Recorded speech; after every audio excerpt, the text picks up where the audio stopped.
when I was a kid, I got more inspiration from Gomer Pyle because I thought Pyle was the Christ figure. I thought, oh my God, there's that camera. The worst angle. I don't know where do you, the seat. Hello. I look like a Buddha. I'm sitting here hunched over. I get these things from the mothership. We want to share on Instagram. And they go, oh Jesus, no, forget it. Just I don't want to see it. It's just angle. I mean, Kumia doesn't look like that. It's this weird. It's like blank look. It's strange. I don't get it. Could it be me? Nah. At any event, I used to love Gomer Pyle. Still do. Surprise, Vietnam. Surprise. How do you do that? How in the hell? I'll mention it's like all of a sudden, Carl Jung writing. Why am I doing the Indian? The wrong one. I'm doing a Viennese or whatever he is. You'll have Carl Jung handy. Anyway. And he's looking now. He's looking. He's looking for Carl Jung. This is how sick this son of a gun.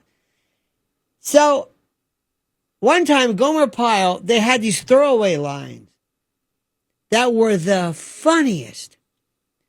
And I remember being a kid thinking, I'm the only 8-year-old or 9-year-old laughing at this because I was really ahead of my game. Because my mother had a very interesting sense of humor. One of them goes, hey, Sergeant Carter. Yeah. This is during the height of the Vietnam War. They never left Camp Pendleton. All he did was just rake pebbles. People are dying, on the Tet Offensive and Pork Chop Hill, and he's a Shazam. You think, what is he doing? Send his... Can you imagine Gomer comes back battle-hardened, PTSD, shell-shocked, with a belt full of ears, It's like, Jesus. Wow. That ain't Gomer. He comes back, Andy. Hey, Gomer. Hey, Ange. Ange my ass. I'm not the same guy. Anyway, I didn't mean to make jokes about that. But anywho, they said, hey, Sergeant, we're going to go into town. Luann and I, Luann Poovey, his girlfriend. We're going to go see they always had these festivals. They went to this, it was a Bluebird Cafe, but this theater. And one was, he went to see a Keith Purcell marathon. Keith Purcell was in National Velvet. It's this nobody, this actor that I howled. Where did they, at Keith Purcell marathon, they would throw these things. And one of the movies that, that Gomer went to see, I heard this and I died, was Make Way for Mr. Nobody. I don't know who it was.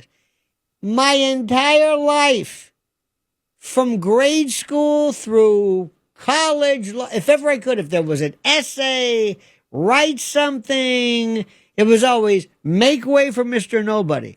It just kills me to this day. And I don't know why. I don't know. I can't tell you why.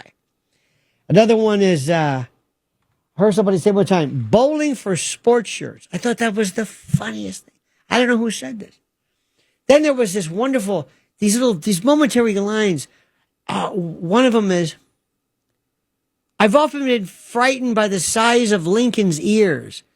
I howled at that. So I've always thrown that in. And do you ever go to bed without saying goodbye? What? I don't know who said that. I didn't. I saw it somewhere. Loved it. Thought it was the funniest thing.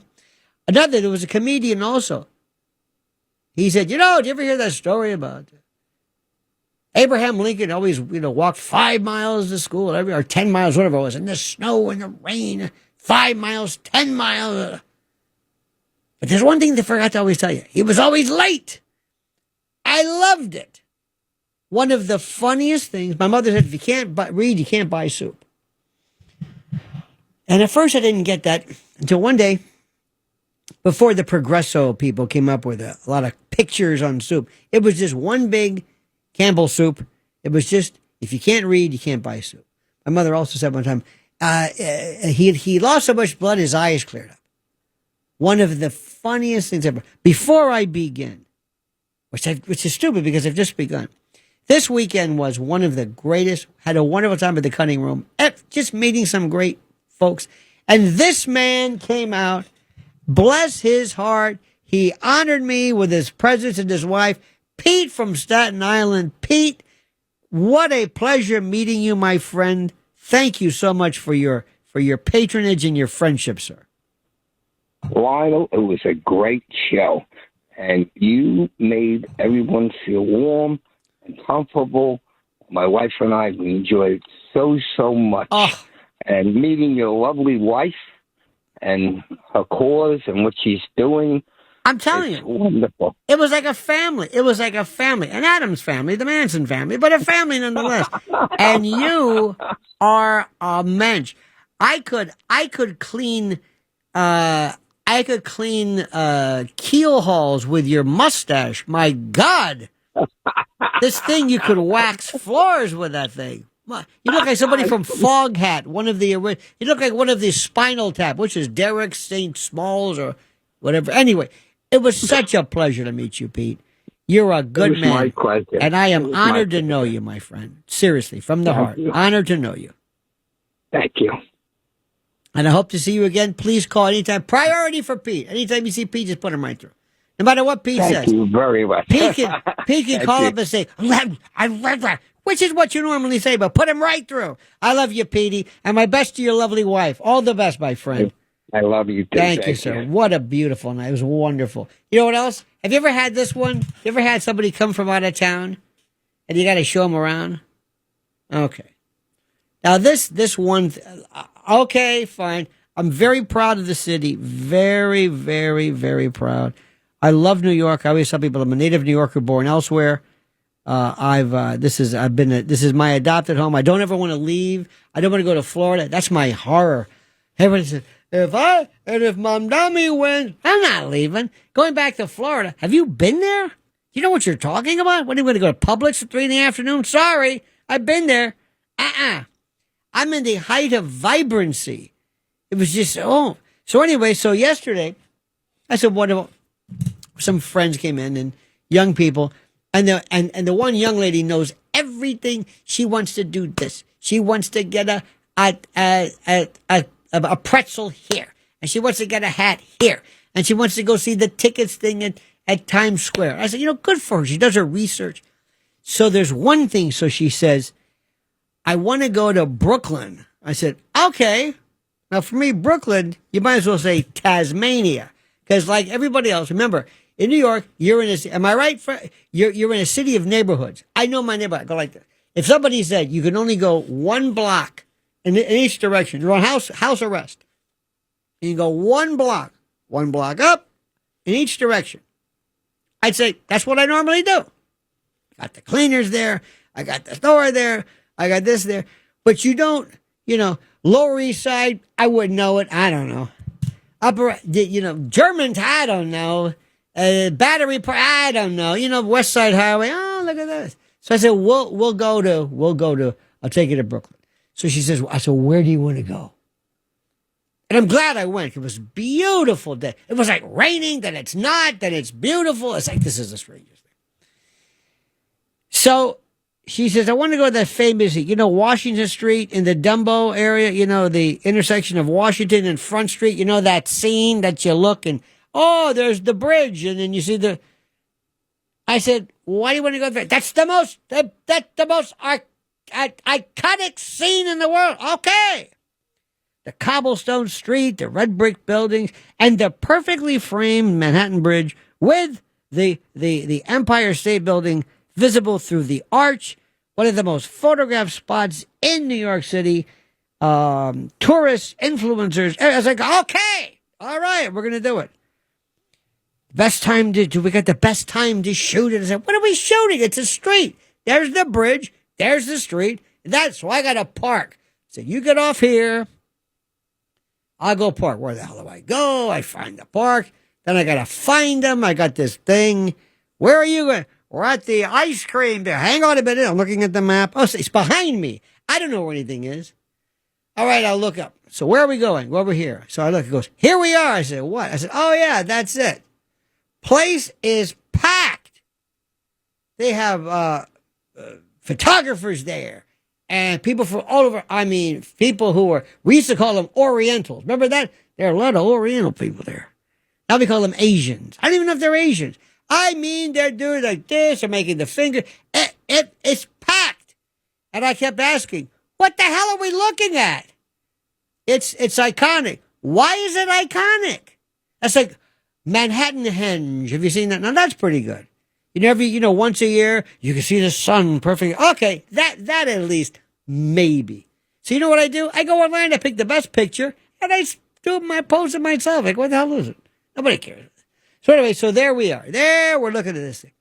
Okay, we're done. You're done? Terrific. Goes. Now, they said, do you want to walk across the Brooklyn Bridge? And I said, no. Now, I'm getting to that point now where I say, no. Daddy's spoken. No. But we can drive over it. How about that if we drive? Can we look at people walking on it? Yes. Okay, we'll look. We'll drive by. So look at them. Get your cameras out. See those people? It's called walking. And we're there where they're walking. Now imagine, instead of you being in this nice air-conditioned car, you're walking in the 89-degree weather across. So it was packed. Looked like the Bataan Death March. So, what is that Russian Russian song that I don't know how it goes, but anyway, it's like they should have had like their hand on the shoulder in front of them, looking down and chain. It was like this death walk, and I thought, wow, that looks like fun, but packed. I've never walked across a Brooklyn Bridge, never. I mean, and when you're in New York, I've never been to the top of the Empire State Building. I've never been to the Eiffel Tower. You love to say where you haven't been. Okay, so we did all this stuff. I thought to myself, why do people just do stuff? Because everybody does stuff. And I thought, wait a minute. Have I forgotten? This is what humans do. So this is when I learned something years ago, and it's nice, but I'm sorry, it's a street, it's a bridge. I got it. I've seen it. That's like I don't want to go see you want to go to Paris to see the Eiffel Tower? I've seen the Eiffel Tower. I know what it looks like. That's it. I believe him. No, don't you want to see it? No. Don't you want to go up and see it? No. Don't you want to go to the Louvre? No. I don't want to see some little postage stamp thing of Mona Lisa, wait all day long. I don't want to see this. Now, I wouldn't mind going to a part of the village, some village or town. Let me tell you what happened years ago. Did you know what Stucky's? Anybody remember Stucky's? Stucky, maybe not. In the South, it was this place you fill up and they sold peanut brittle. Peanut brittle. What the hell is peanut brittle? What is it? I don't even know what it is. It's like taffy. Well, taffy I like. That's a different story. But peanut brittle. It's hard peanuts in this gelatinous, hard, shellacked, brittle, hard. You could use it as tile in the bathroom. What is this stuff? But they have this thing, Stucky's. 10 miles until Stucky's. You get free peanut brittle with a Dad, we gotta go. He goes, I don't want peanut brittle. What is brittle? What is it? He's asking me a question. What is it? Why do they call it brittle? If it's brittle, what does it break? Does it shatter? What is it? I don't know. And we had no phones. And my sister and I are driving in the back of the car from like Florida. We drove from Florida to Canada in a 66 Impala. And we weren't bored. We didn't kill each other. We just looked out the window like in this hypnotic, I spy. Would you stop with the I spy stuff? Hey, do you want to play games where we look for different license tags? No. Just stare. Do what I'm doing. Maybe read a book or just stare. And we stared for hours. We never got upset. Oh, anyway, my father said, Dad, can we get the peanut brittle? Would you lay off the peanut brittle? What is peanut brittle? Quit asking us. We're kids. Let's go. So finally he says, all right, here it is. Let's go. So we pull off. He buys a box. Here's yours. Here's yours. My father's like breaking it off. Here, take it. Take your damn peanut brittle. Take it. Eat it. Eat it. There, you happy? Isn't it great? Boy, that was worth diverting our time, losing valuable time for peanut brittle. And I thought, coming up, I'm going to tell you this story about this thing called the most photographed. It's the most photographed place in the Smoky Mountains. One of the greatest scams ever. And speaking of scams, this is Lionel, and the show is called The Other Side of Midnight. I just love behaviors. I love being and following these like cons. This con. Like what yesterday we bought a bottle of water. Some water that was somebody had a water go, this is good water. I say, would you do you know what you just said? Do you know what you just said? This is good water? What the hell's the matter with you? What's the matter with you? Anyway, because I love the whole, Gustave Le Bon and crowds. So anyway, one day we're driving and we went to these drives. Here's 50 miles into the most photographic spot in the Smoky Mountains of whatever it was. 50 miles, 40 miles until the most photographed. I'm looking at my sister like, what do you think this is? I don't know. This isn't that peanut brittle thing, is it? No. Don't bring that up. The old man, you know how he went crazy with that. But this might be, wow, mountains. 30 miles. Huh. And even he's like saying, well, it's not too far from where we're going. And after all, it's a picture. It's not like that stupid peanut brittle. We're not going to bring that up again, Dad. Swear to God. Don't bring that up. I don't want it anymore. Even say peanut brittle, and I break out into hives. So he said, all right. And we're looking. It's like, oh, my God, there's a line. It's like, geez, this must be something. And we finally get through the queue, and we get out, and we look. And there's these power lines, a little bit of a tiny little valley. You know what it was? It was a little shack where they sold film. And all it was this big sign that says the most photographed overlook or part of the Smoky Mountains. And it was, because they told you it was. And people were out there taking pictures.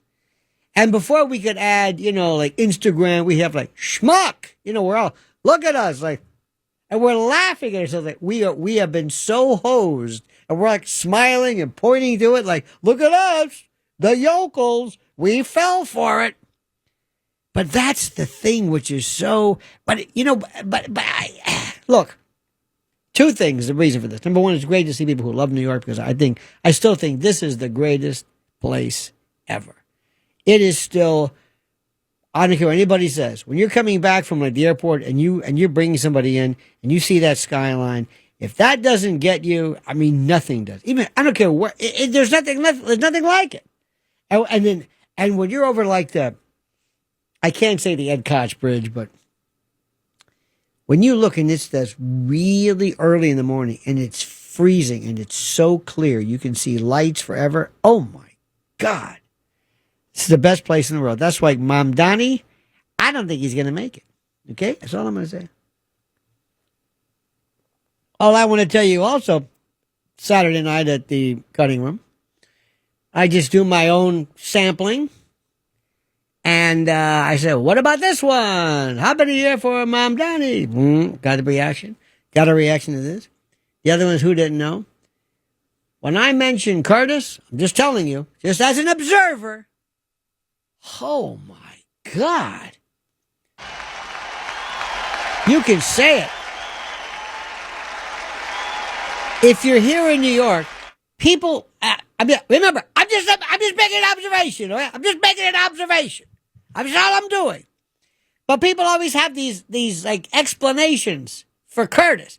Well, what do you mean, well? What does that mean? Well, got that hat. So, what's with the hat? That's who cares? That's it. Somebody, he's got those glasses. People wear that's their thing. 30 past the hour, by the way. You ever see Dr. Cornel West has that thing around his neck? I don't even know what this is. It's like this black. He wears all black. I don't know if he still does, but he wears this. Well, that's his thing. It's like a scarf kind of a thing around his neck. Anyway. But this guy's in the middle of, he's talking to degenerates on the street. It's a whole different thing here. Remember, you've got to be here. But I'm telling you, the numbers are changing. There's something that's happening. Something that's happening. Have you seen the mayor's race in Minneapolis? It looks like, I swear to God, Mogadishu.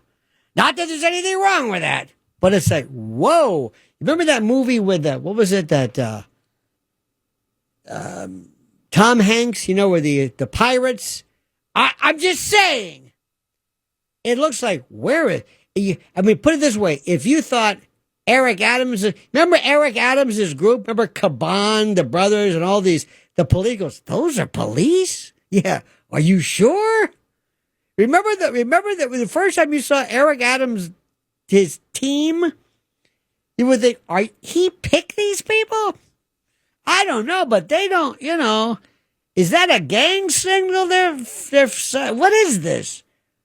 Is that, are they, what do you call it when you flash a sign, whatever I don't know anything about that. Well, anyway, that's nothing compared to Minneapolis. It looks like Tom Hanks and the guy from it's like, wow. Listen, I'm all for, bring us your tire and all that stuff, but I'm going to tell you, there's parts of this country where I am not too sure I recognize it anymore. I'm just telling you. That's all I'm going to say. Okay?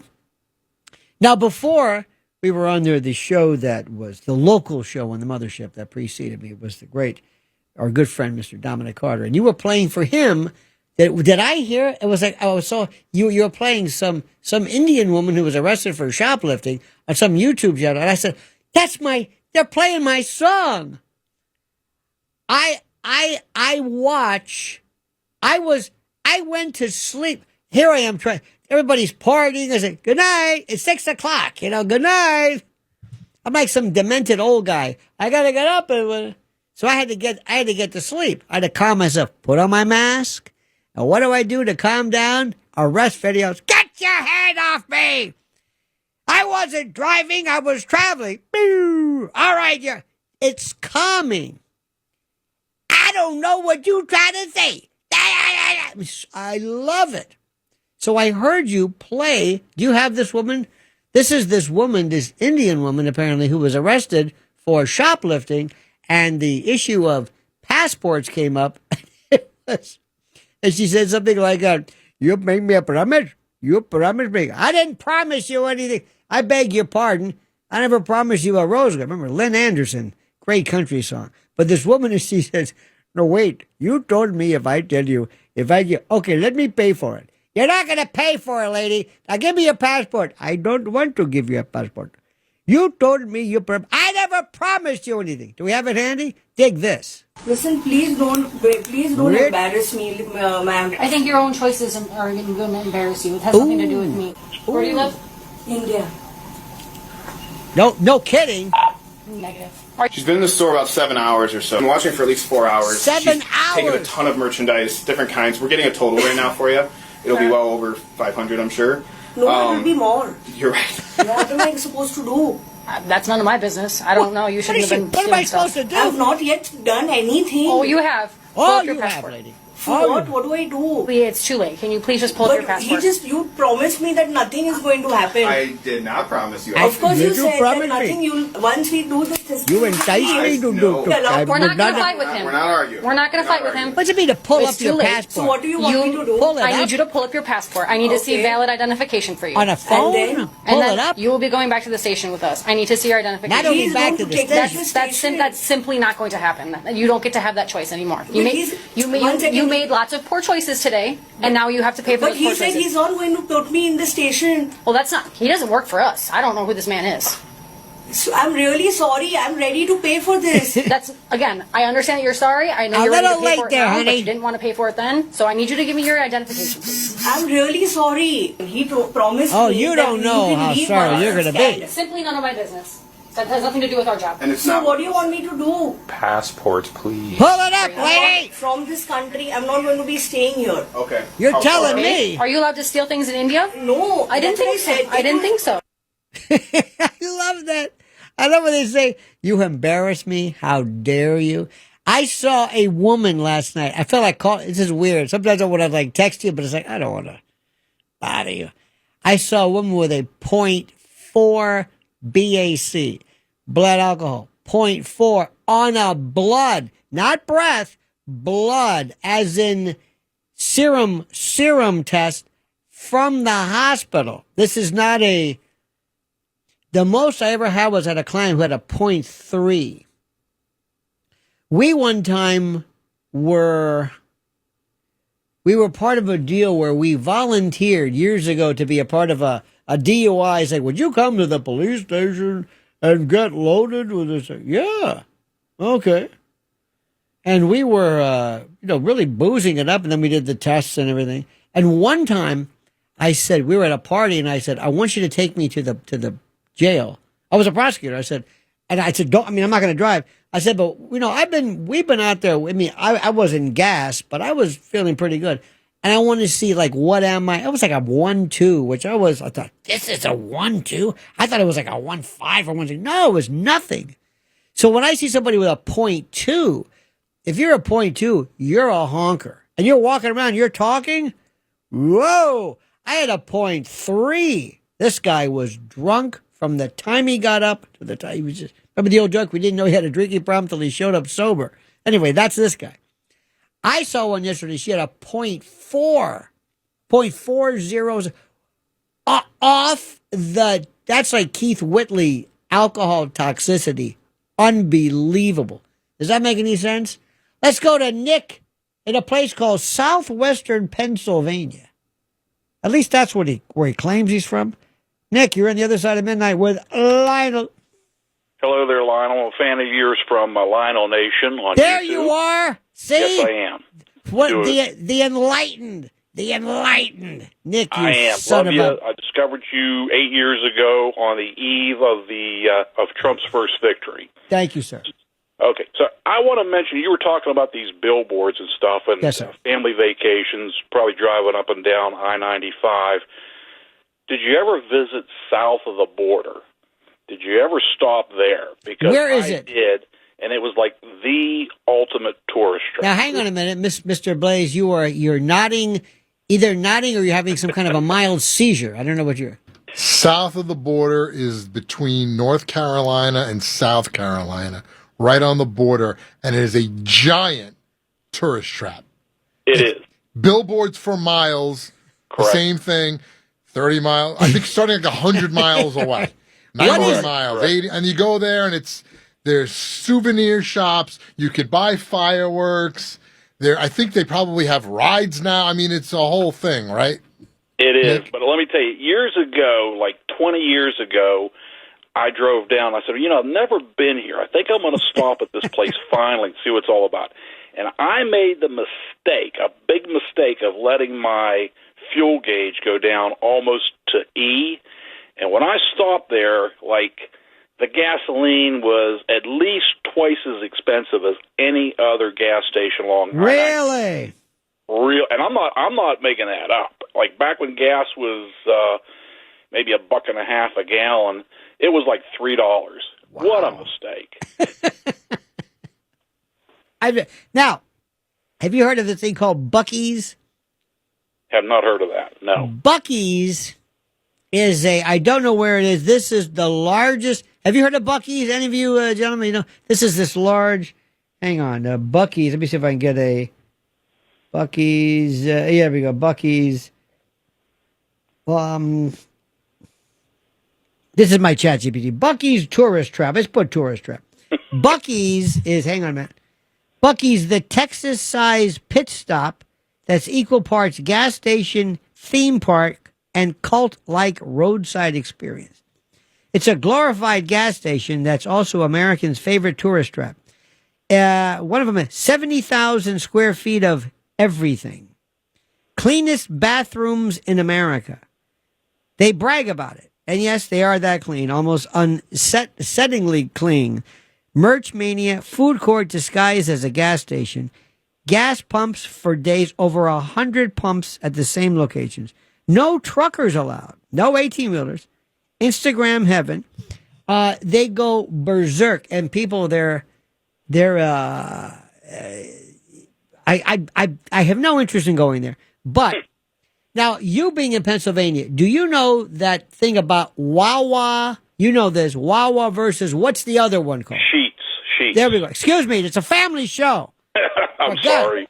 Now, Edit that out. Explain for someone who's never heard it. What is the Wawa sheet? What is it?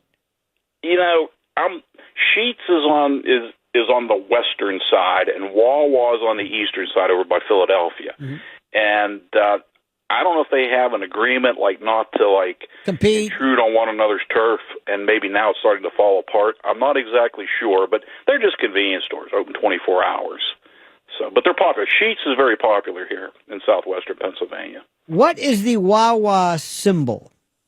I believe it's a Canada goose because Yes.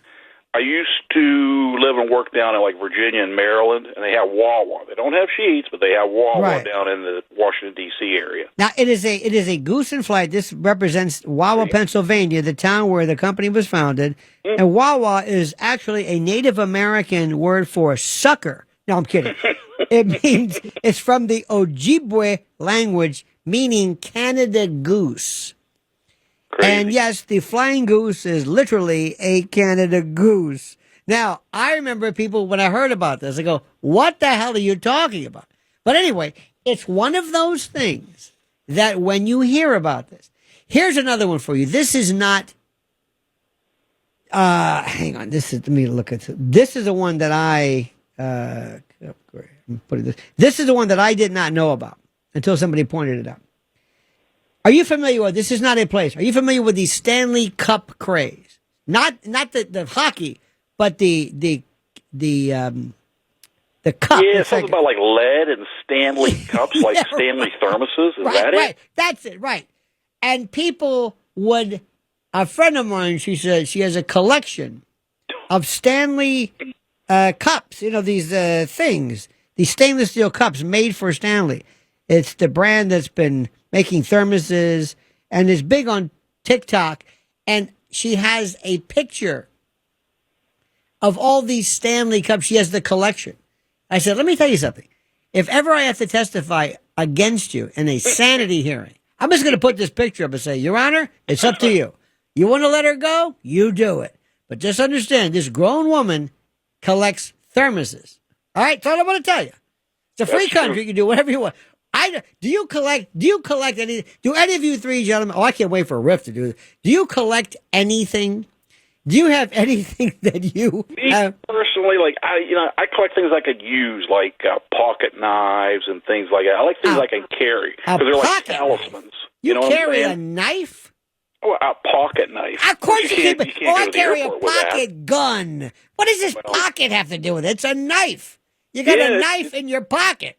It's a gentleman's pocket knife, like a Swiss Gentleman's- Army knife, like Boy Scout. Well, I've got a gentleman's Derringer in my pocket. You got a problem with that, buddy boy?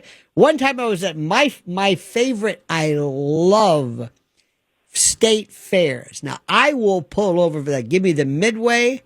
Let me just walk through it. Let me smell the grease. But let me also go into where they sell stuff, where they got the guys who do the frying, the stuff and the sealers. And there was a guy one time, I was part of this, the bar association in Hillsborough County, where anyway, we went to volunteer. I don't know what the hell I'm doing there. So I'm sitting there and I sat across from this guy who had a little mandolin. Those harmonica things that, Dylan wore, that mouth, you put them on, it looks like kids, remember braces in the old days? Kazoos? No, or something? it's a harmonica holder. You put it around. Oh, okay. Anyway, this guy had a microphone like that. And he talked like that, and his neck was like, his neck was like crooked, and I was just fascinated by the guy. He says, "That knife right here, it's hard," and he would speak a language I didn't know what he was saying. It was about sharpening a knife, and he had this knife, and he would be cutting paper into ribbons, and I was just mesmerized. So one day I'm sitting there, and I walked over. I said, "I've got to tell you something. This is the most incredible." I said, "I could watch you all day." He says, "You want to see something?" He says, "How many people do you think carry knives? Be honest with me." I said, "I don't know." He said, "Watch this." He said, "For the next 5 minutes, show me your knife and I'll sharpen it for you." All of a sudden, there's like 100 people came in there handing, but they're not handing him a gentleman's pocket knife. This guy's handing him a saber, switchblades, like one of these Bowie knives. He goes, what's going on here? And he said, You realize that this is a felony. What I'm handling. Right. Anyway, he took this little plastic thing. You might have seen him on YouTube. He does a couple of things back and forth. Next thing you know, he's slicing tomatoes. He's splitting atoms with it. I was mesmerized, but I couldn't believe how many people carried a knife. I carried a knife one time I was a Cub Scout for like an hour, and I had this dull thing. Couldn't hurt anybody. Mm-hmm. But I love fairs. But you know what I collect? I went right in Washington, next to right by the White House, across from Treasury, is a White House gift shop. Okay. It's not a part of the White House, but I bought everything Trump there is. Everything from 2016, 2020. I've got mugs, bobbleheads, chia pets. I've got a toilet brush. I've got Trump and Kim Jong-un as Cupid dolls or troll dolls, or and then I said, I can't stop. I've got candy bars, mugs, pins, you name it, I've got it. I look demented. If ever there's some kind of a threat and somebody were to look inside my little office studio, they would say, this guy's demented. And I didn't mean to collect it, but I did. Anything with Trump on it. I've got old signs. So anyway, they're all over the place. And I forgot they're there. Got a picture with Trump. I got this with Trump. Blah, blah, blah. So something was wrong with a vent. So I brought these workers came in to look at it. And I forgot they were there because I don't see it. They're there every day. All this, it's like a Trump shrine. I didn't recognize it. They're looking at me like, who the hell is this guy? Like I'm some kind of a nut. And I don't catch on. And I say, can I get you a water? He goes, no, it's okay. It's all right. I thought, this is odd. Maybe this vent problem is more complicated than I realized. They look perplexed. They're looking at me, they're scratching their heads like they've never seen this vent concept before. Then I realized, oh, God. So now, whenever somebody's coming over, my wife and I says, quick! And we have to like hide stuff and because who knows what they're going to do? Report us? This is when TDS was bad. Isn't that sad? We're hiding in our own home. Yeah. Hiding stuff. But it was kitschy. It was almost like you think you're a Trump fan? Oh, no. I've got hats with misspellings, out of print.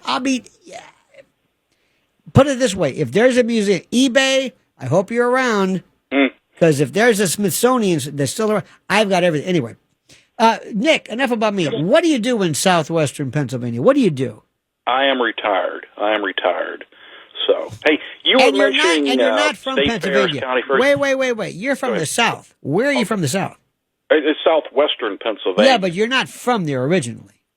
Oh, yes, I am. Do I have a southern twang? Yes, absolutely. Okay, I'm going to tell you something.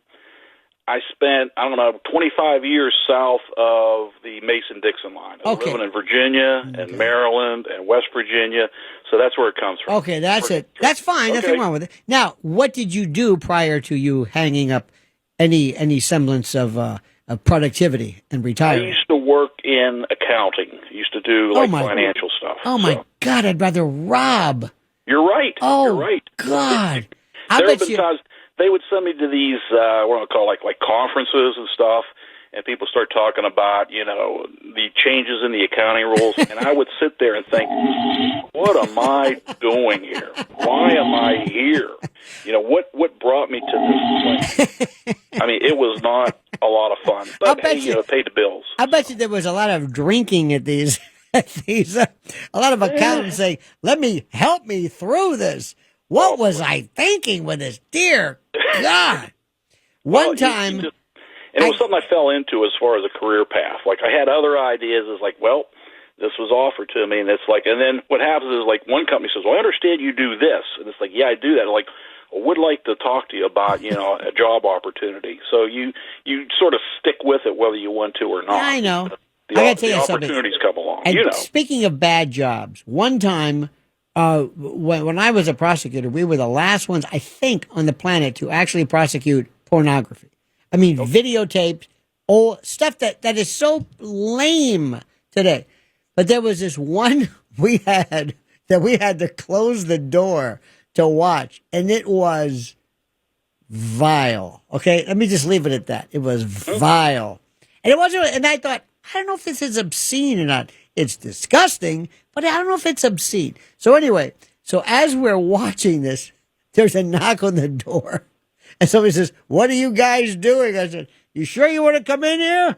"Yeah, what is it?" Like, "Okay, I'm warning you. We're doing a little evidence research." "All right." And he walked in, and this woman, I can't tell you what she was doing, but you would heave your lunch, okay?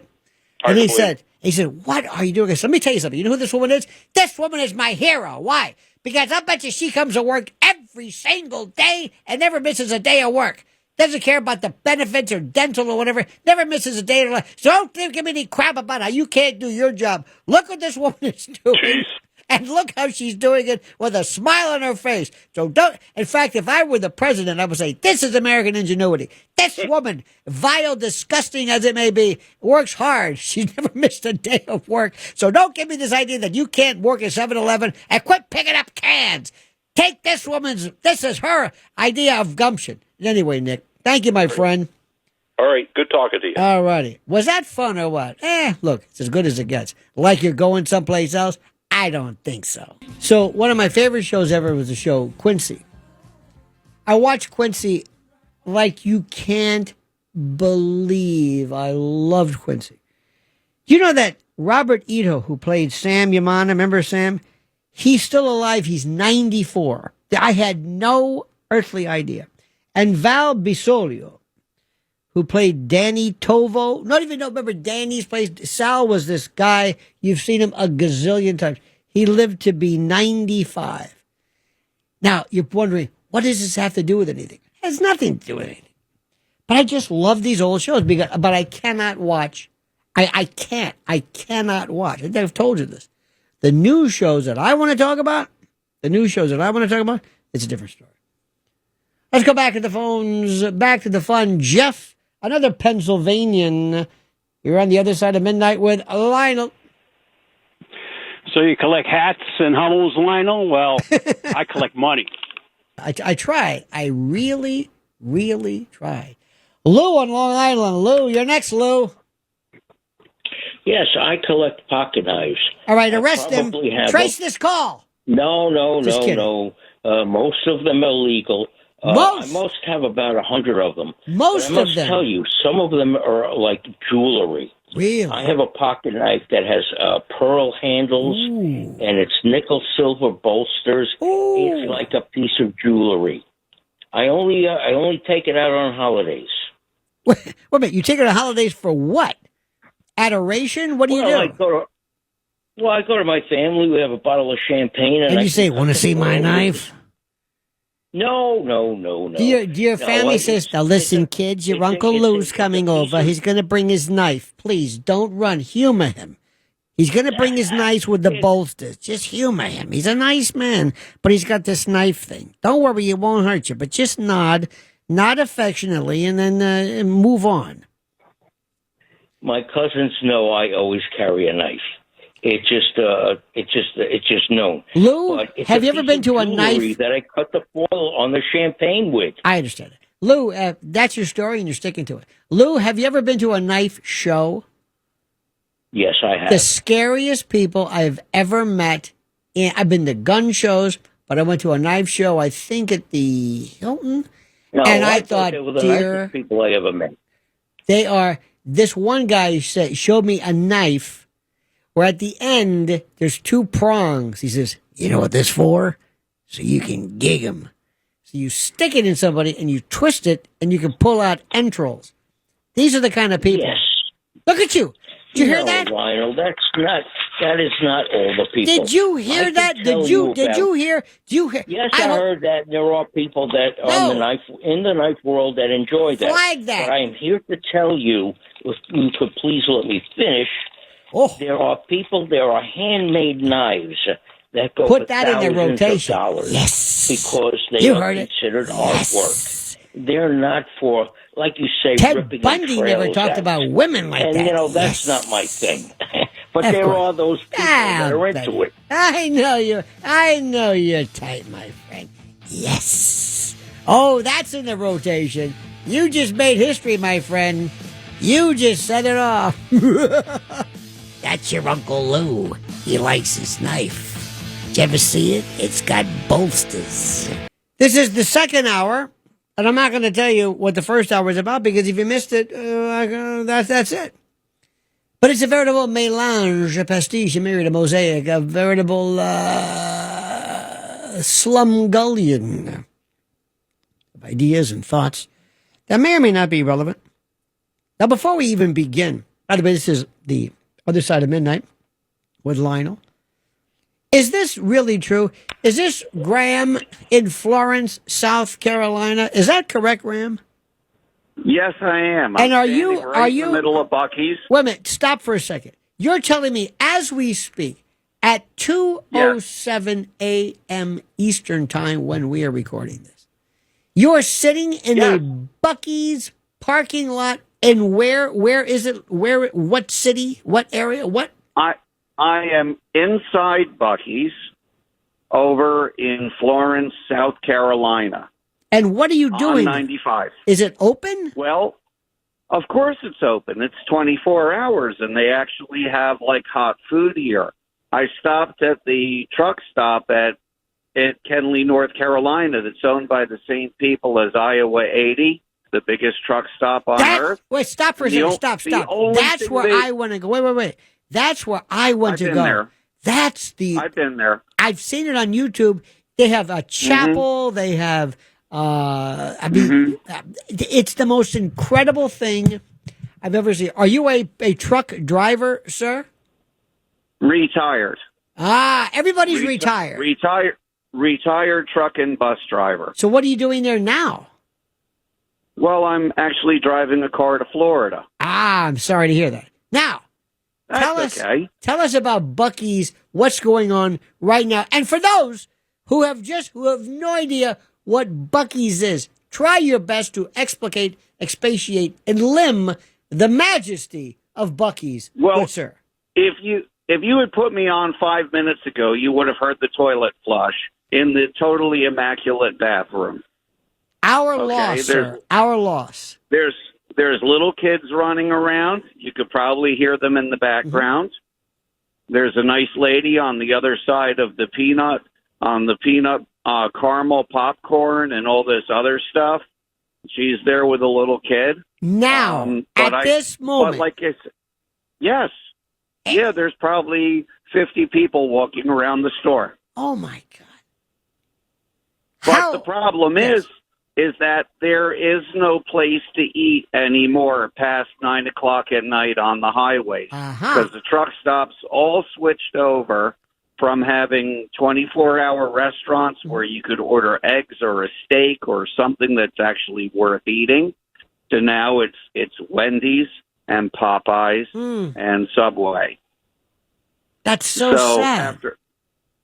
Well, that's it. I mean, I used to walk in the middle of the night, order a steak, eat a salad from the salad bar. I weighed 40 pounds less than I do now. Mm-hmm. And I was a car hauler for 27 years. I had a 9-car setup. The kind of thing that you don't want to be behind when you see the cars bouncing. 9 cars you would pull? At one time, yeah. 3 on the tractor and 6 on the trailer. Did you ever have any close calls? A lot. Did you ever have any accidents? I've had a couple of minor ones. And just curious, before we get back to this, people, whenever I see a truck, a rig of your size and girth, I stay so far away from it. I don't want to have anything. You are a smart man. Because you can't stop. I mean, you can eventually, but I want to give you all of it. When I pass you, I flash lights. I zip and zoom by you just to get out of the way. I have so much respect for what you've got to do and how you cannot lose any sight. I used to drive mine around in New York City. I used to work for places in Brooklyn. I used to work for Potemkin in Manhattan. I worked for Plaza Auto Mall in Brooklyn. I worked for the Bay Ridge Auto Group. So I was all over the place, plus out in Long Island. I used to do work out in a bunch of island stores. Let me ask you this question, too. This is very important for me. What do you think is the possibility, the likelihood, and what are people in the industry talking about? Autonomous, driverless trucks. Do you ever see that happening? There is a possibility of it, but in the field that I was in, because you'd have to have 9 driverless cars and somebody still has to strap them in.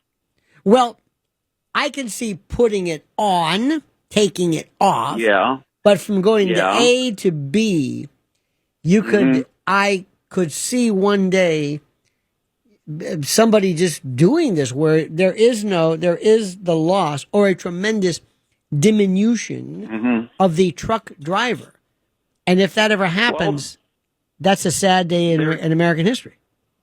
Yeah, but at the same time, too, it would be nice if they could get rid of some of the flip-flop guys that are causing all the accidents who are hurting people. What is a flip-flop The guy? people, the guys that came in over the last few years who don't have any paperwork, but they got CDL licenses through the last administration, and you see them in the truck stops, and they take their flip flops off, and they're washing their feet in the bathrooms in the truck stop. Oh, they're known as flip flops. And is this what effect has the has illegal immigration and the like? Is that what you're talking about specifically?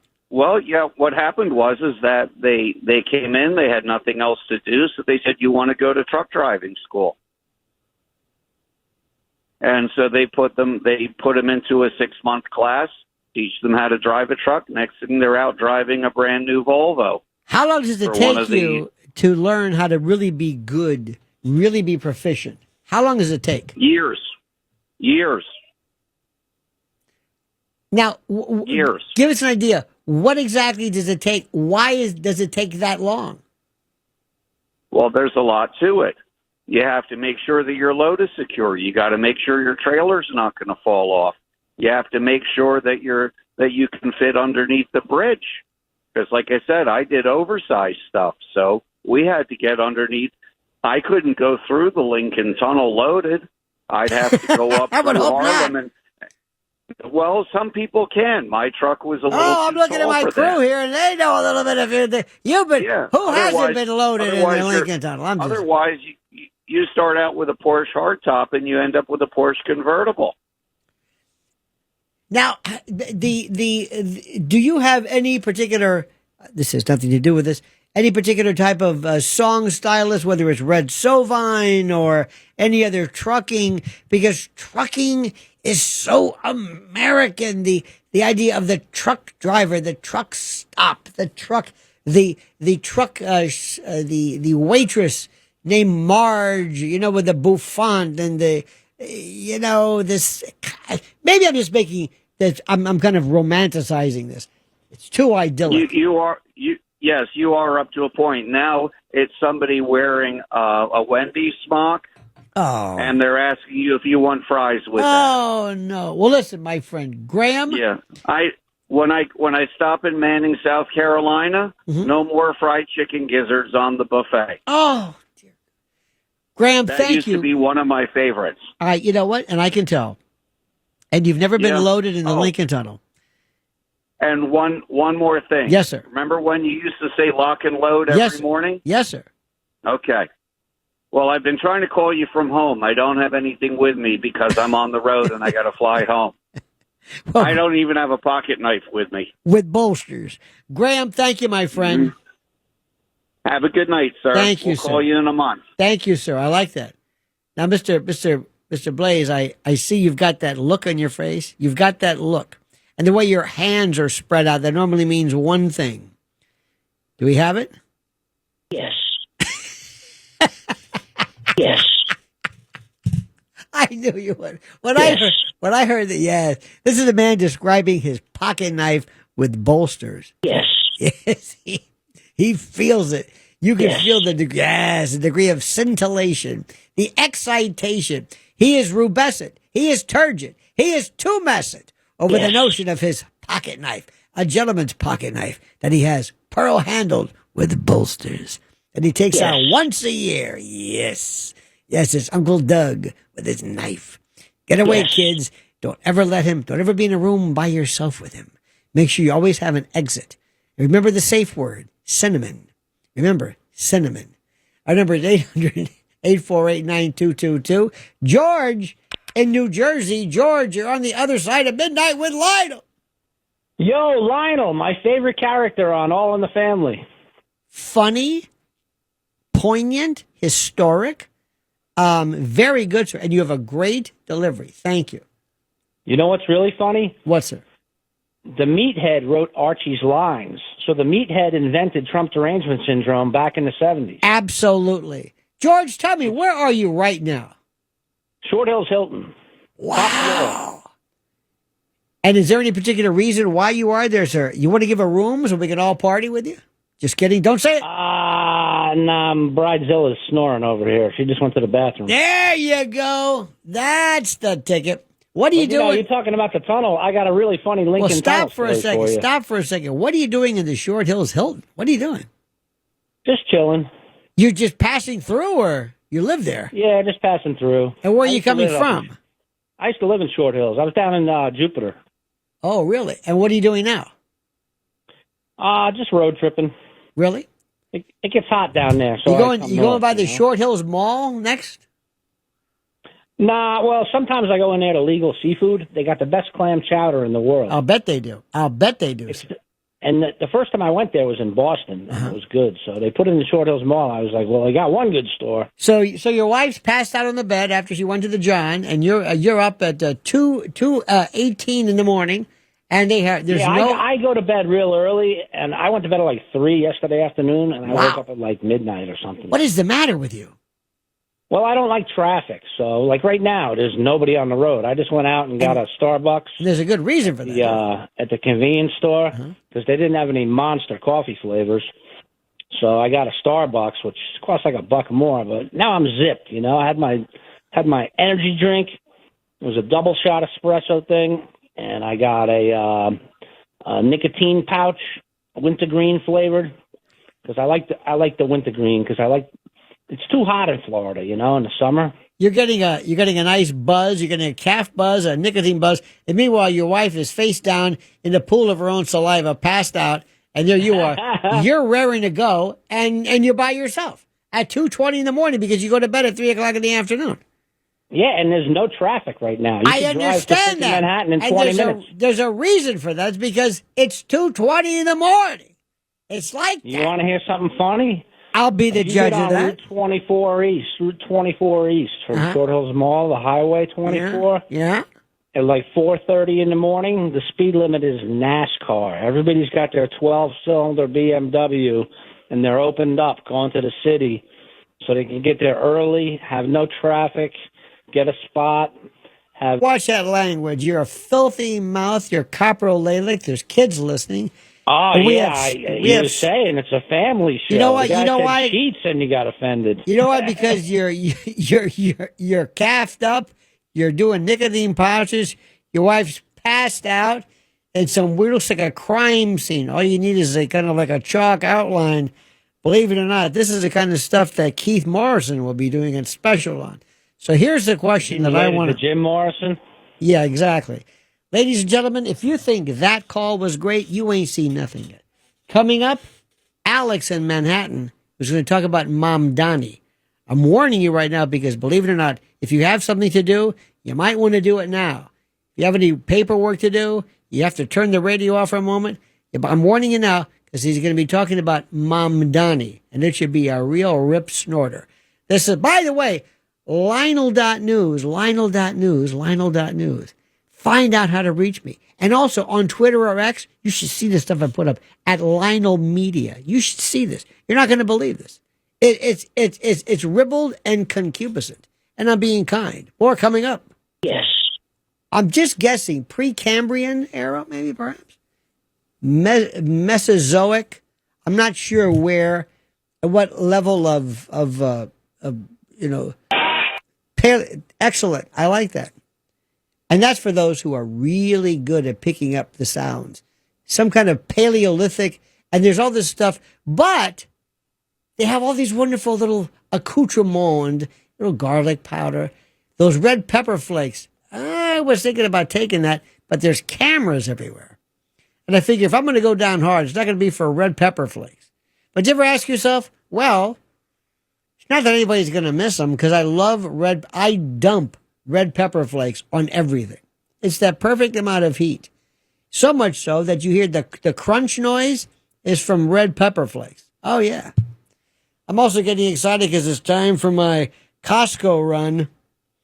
I gotta build up for that one. And for those of you who enjoy, one of my favorite little shopping respites is Stu Leonard's off of Route 3 in Jersey. Have you been to Stu Leonard's? It's not Buc-ee's, but it's got a whole thing too. They have a lot of, it's fantastic. Absolutely fantastic. They've got corn from Florida. It's this family thing. They've got little cows, Clover the cow, and burgers in the parking lot. I mean, it's so smart. Big in Connecticut. I like shopping. This is my hobby. Ready for this? Yeah, sometimes women say, what do you like? I like shopping. I like shopping too, but not for clothes.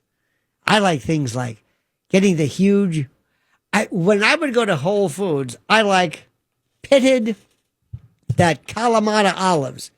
Those pitted. You know what I mean? Not the pits. Get them pitted. And I would go to the salad bar.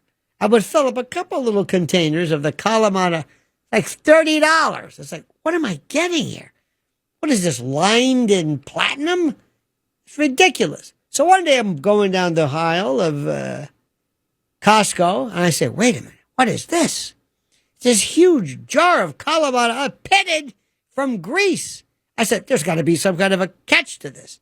It's like $8. It's like, no, I almost wept. This would cost about $60 at Whole Foods. Now you're wondering, what does it have to do with anything? I have no idea. I hit the jackpot, maybe? Is that it? It's good. You see, what he does is, Blaze doesn't just hit a sounder. He makes you think like, what does this mean? Normally they're pretty self-evident. Somebody lusting over something, the yes. Judice doing that ridiculous rap thing, which always cracks us up. Pretty self-evident. There we go. Thinking about so many things. The quiver, the vibrato, I love that. Waking up in the morning, thinking about so many things. She was 10 years old and she's this screwed up at the age of 10. She's singing blues. She's hanging around with Blind Lemon Pledge and John Lee Hooker, getting up in the morning. A really hard stuff. I mean, waking up in the morning, yeah, thinking about so many things. And you know what? One of the things she's thinking about is that singing career that's probably not going anywhere. I'm just saying, look, she's a kid. Bless your heart. But believe me, I'm going to take that song. I'm going to be like somebody who brings it back. We're going to resample it. Let's go back to the photos. Here we go. Let me just warn you. Right? Frankie in Highlands wants to talk about Mom Donnie. Let me just tell you something. If you've got anything you want to do, you want to go out, maybe make a sandwich, walk around the block, I understand completely. I understand. Frankie, you're on the other side of midnight with Lionel. Yeah, maybe Sliwa, if he takes his cap off now Sliwa. and become undercover, maybe Sliwa. Yeah. But I think it's really a progressive independent that we need more than anything else. And I think that's Adams. But this Bondandi, he is just too anti-Semitic. We love the Jews, and there's many and millions of us here and in Israel. That is true. Nahu out of power because we got to stop. We got to stop what? We got to ask. Ask? We got to think of. Did you ever close your eyes? Yes, many times. Like now. Like as we speak, I'm closing my eyes. World diplomacy now. Did you ever close your eyes yes. and ask right now, I'm closing my eyes. Then watch the lights actually become color? Yes. Did you ever do that in meditating? All the time. In just finding that peaceful place? Tell us how that works. Frank, tell us how to do that. Tell us how to do it. Close your eyes and see color. What you do is you relax. Some nice sitar music might be good. I'm thinking like Ravi Shankar or I am Deepak young, healthy, and watched over by God. Yes. You say things like that.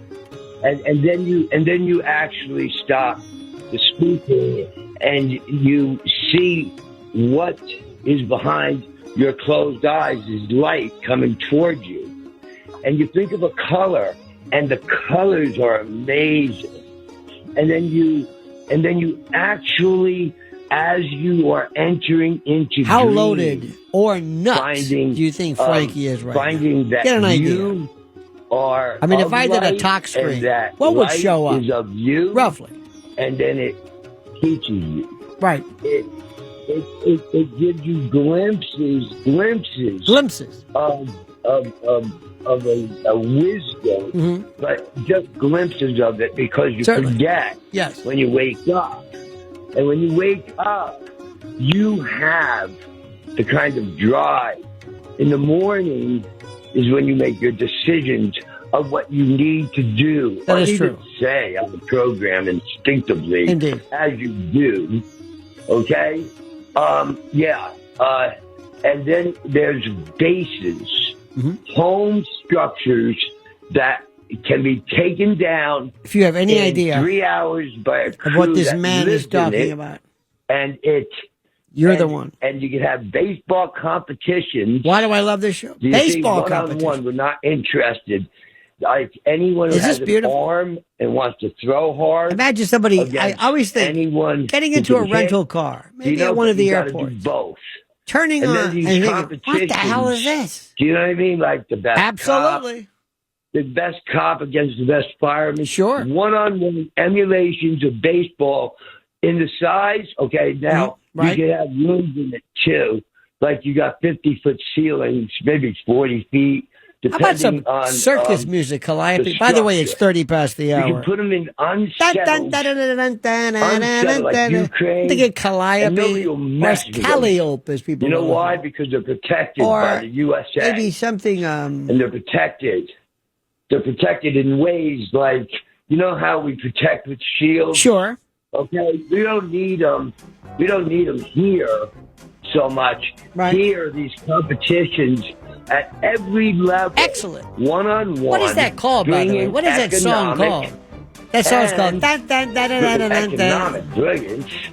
And if you get to find out, if you're gonna draw fame, or if you're gonna be a scorekeeper, or to create jobs, or if you're gonna be a radio announcer. But be emulated enough so that when the player gets on the real field, he shows how he's honed. How about a didgeridoo? And made himself worth something. Or the Mongolian throat music. He says, I think he's too stupid to take the hats off. What do you think, Griff? What kind of music would be, I think, most appropriate? When they see something really happening. I like that Mongolian throat singing. I'm really into that. Ever. But, and he says things like, the hawk is walking, when it was always the hawk was biting when it was cold. Right. And he said he'd say that, well, I don't think he can play me one-on-one. Right.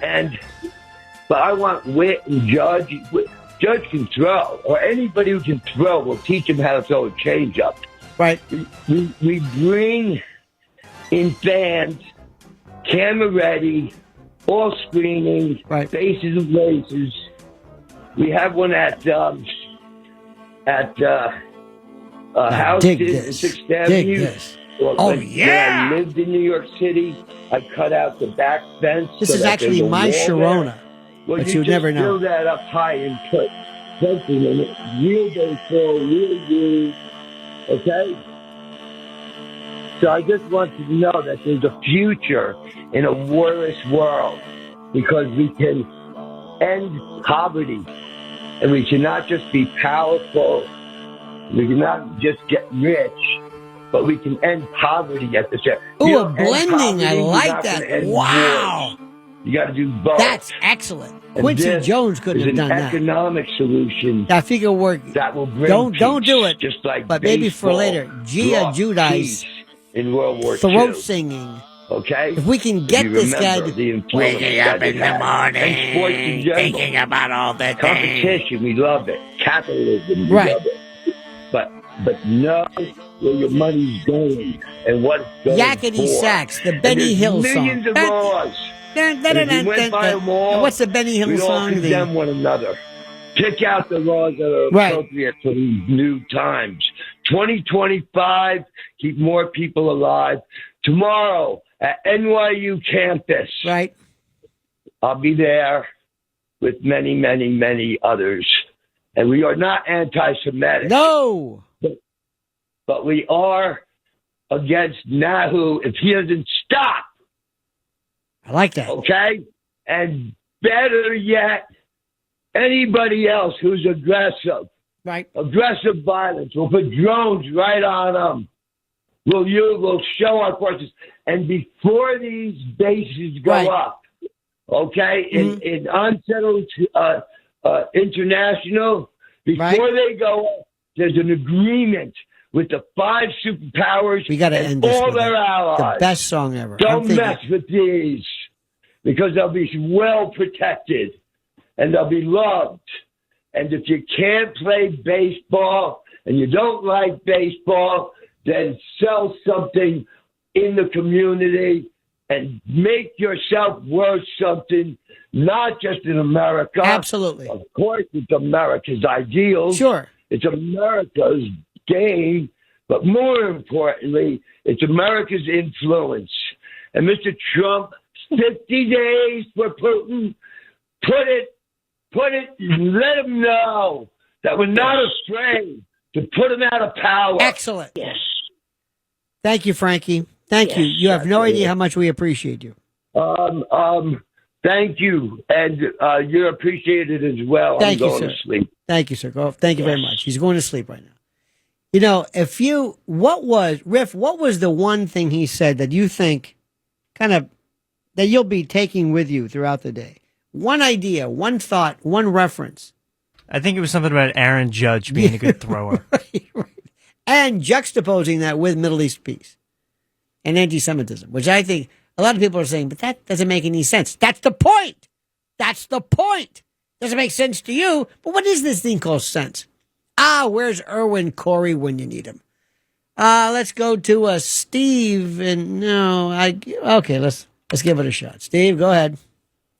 All right. That last call is one of the great after dinner speakers, and it's Midnight Madness. And L Train, your epigones are bench warmers. Thank you. And before I get to the meat and potatoes, that's not it. Curtis, that's not the meat and potatoes. What was that? A précis, a prefatory prolegamenon? What was that? That's actually the last dish being served first. Okay, very good. Before I get to Curtis, the next mayor, and that clown Zoran the moron, during the L.A. riots last month, did everyone catch that L.A. councilwoman? Folks, that was 500 pounds. That was 500 pounds of food stamps there. Now, listen, it's always entertaining when Curtis Sliwa, goes out to Staten Island wanting to get the Italian and the Irish vote and everything. So I'm urging everyone to vote for the dumb Polak. Thank you so much. It's that kind of encomium that I think best says it best. That was redundant. Vincent in Ohio. Vincent, you're on the other side of midnight. Money makes the world go around, the world go around, the world go around. Money makes the world go round, the clinking, clanking sound. Thank you so much. Ladies and gentlemen, please do not try this at home. We are professionals. We know exactly what we're doing. We know how to do this. We make it look easy. You may say to yourself, oh, yeah, what are you doing? Are you mocking these poor people? Absolutely. Because here's what you got to understand. This is what truly it's all about. Years from now, my friends, when we run into people, I'm telling you, I know for a fact. This weekend, I saw that people did not remember what my thoughts were about the Arab Spring. No, it's what the caller did. The people who fall asleep repeatedly on the phone. That's what it's about. Our number, 800-848-9222. 800-948-9222. That's what we're talking about. That's what this is. And right now, let me remind you, my friends, that we are the other side of midnight. That's what we're called. So remember that. Write this down. Commit it to memory. We're here every day, Monday through Friday, at or near this time. When you're doing talk radio, when you've done it as long as I have, remember, people have no imagination and they know nothing. So if you can have a story that's simple, base, low-hanging fruit, preferably sexual or racist in general, you are ready to go.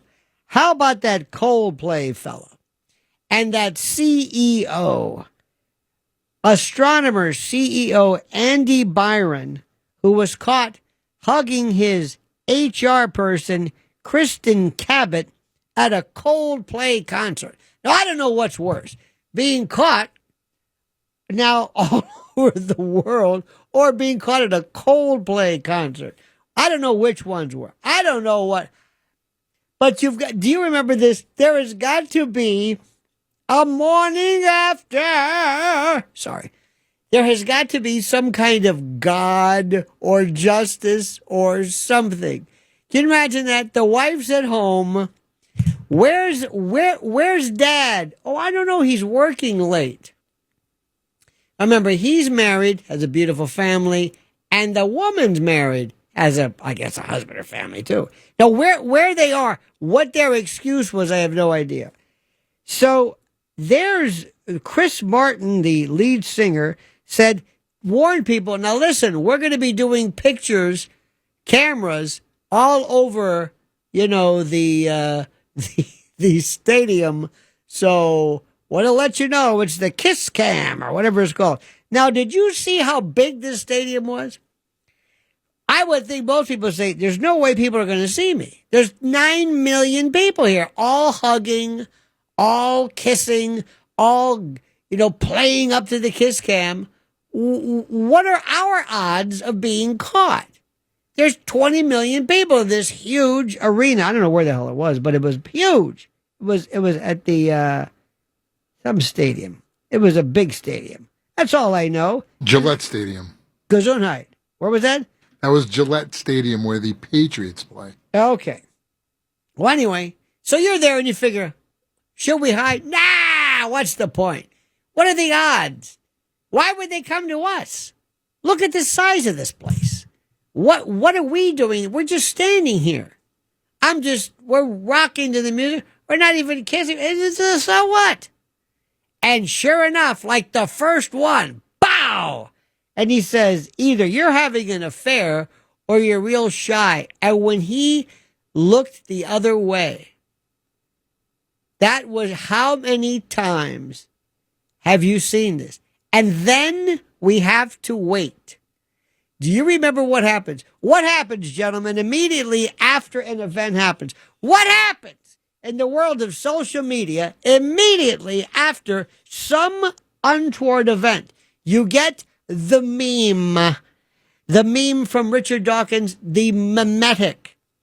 Remember a while back, the first meme, it was the police officer at UC, I think Santa Cruz, the fellow who was spraying people. Remember, there was this cop who walked up and down spraying protesters with some kind of pepper spray or something. And immediately, this cop became the subject of everything.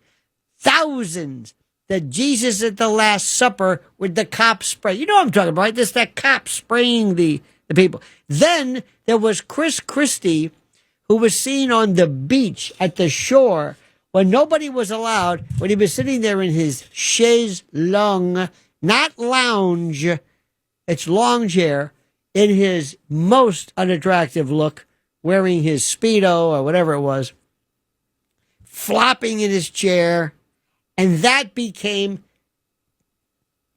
everywhere. Some of the greatest minds. Well, now the meme is Epstein and Bill Clinton. They even had Ronald McDonald and Wendy's, the girl from Wendy's. Every conceivable Trump with Hillary Clinton. They are indelibly. Not only is he caught and subject to divorce and ignominy and shame and lost everything, but he's a meme. He's in history as a meme. Think about that. You will forever, no matter what you do, you're that guy. You look up his name from now until the end of time. Whatever he did, he can cure cancer. He could be the greatest CEO. And what is he known for? For this moment of infidelity with that girl, and both of them ducking and diving, as opposed to just keep looking. Nobody would have said anything. Nobody would have recognized them. All they got to do is just wave, hug, kiss. They say, don't do anything. Just keep grooving. But I know, but just do it. Don't dive out of the way. And nothing happened until they did it. All they had to do was say, just keep. It would have been no big deal. No, but who cared? The other people, you remember the other 10 people who were mentioned? No. Why? Because they didn't dive out of the way. What a schmuck. You don't die. It's like a kid covering his face up who's trying to hide. It's the most ridiculous thing. You're an idiot. So what does he tell his wife? What does he tell what was that like? I think she even said, we want a moment, we want privacy. What would you say? When you what? And they have, who was it? Fox News, because let's face it, Fox News has absolutely no. They said, TikTok famous PR strategist has her, let's talk to a body language. Every now and then they have a body language person just to milk this story because they sit around the news. It's not just Fox News. Everybody, they say, what do we do? Look, we played this story a million times. Talk to a psychologist. Talk to a Coldplay expert. Somebody just keep talking about this. Do you ever watch when you see these stadium cameras and the guy who wants to protest? What am I trying to say? Propose. You ever see these poor schmucks who propose and the girl says no? I don't believe any of them. I think they're saying, now listen, I'm going to ask you, okay, and you say no, and I'm going to walk off, and, we'll go down in history as those don't become memes because nobody believes them. This is a meme. I'm trying to look. Hang on, just bear with me. I go to my friend, ChatGPT. What was the name of the police officer who sprayed protesters at the University of California who became part of a famous meme? By the way, that's the way you speak. You speak to ChatGPT like this. When are the ways that if you want to dictate, I'm telling you, it appreciates it. His name was Lieutenant John Pike. Remember that one? This was in 2011. Where were you, Riff? Where were you 14 years ago? You were in the 4th grade.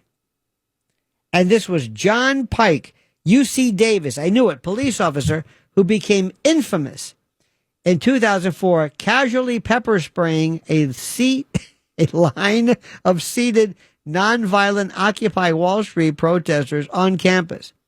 He just walked up and down, just spraying with this. It looked like a garden hose, or some kind of like a like an ortho fertilizer. You put the hose on it and you go up to your roses and you spray this stuff.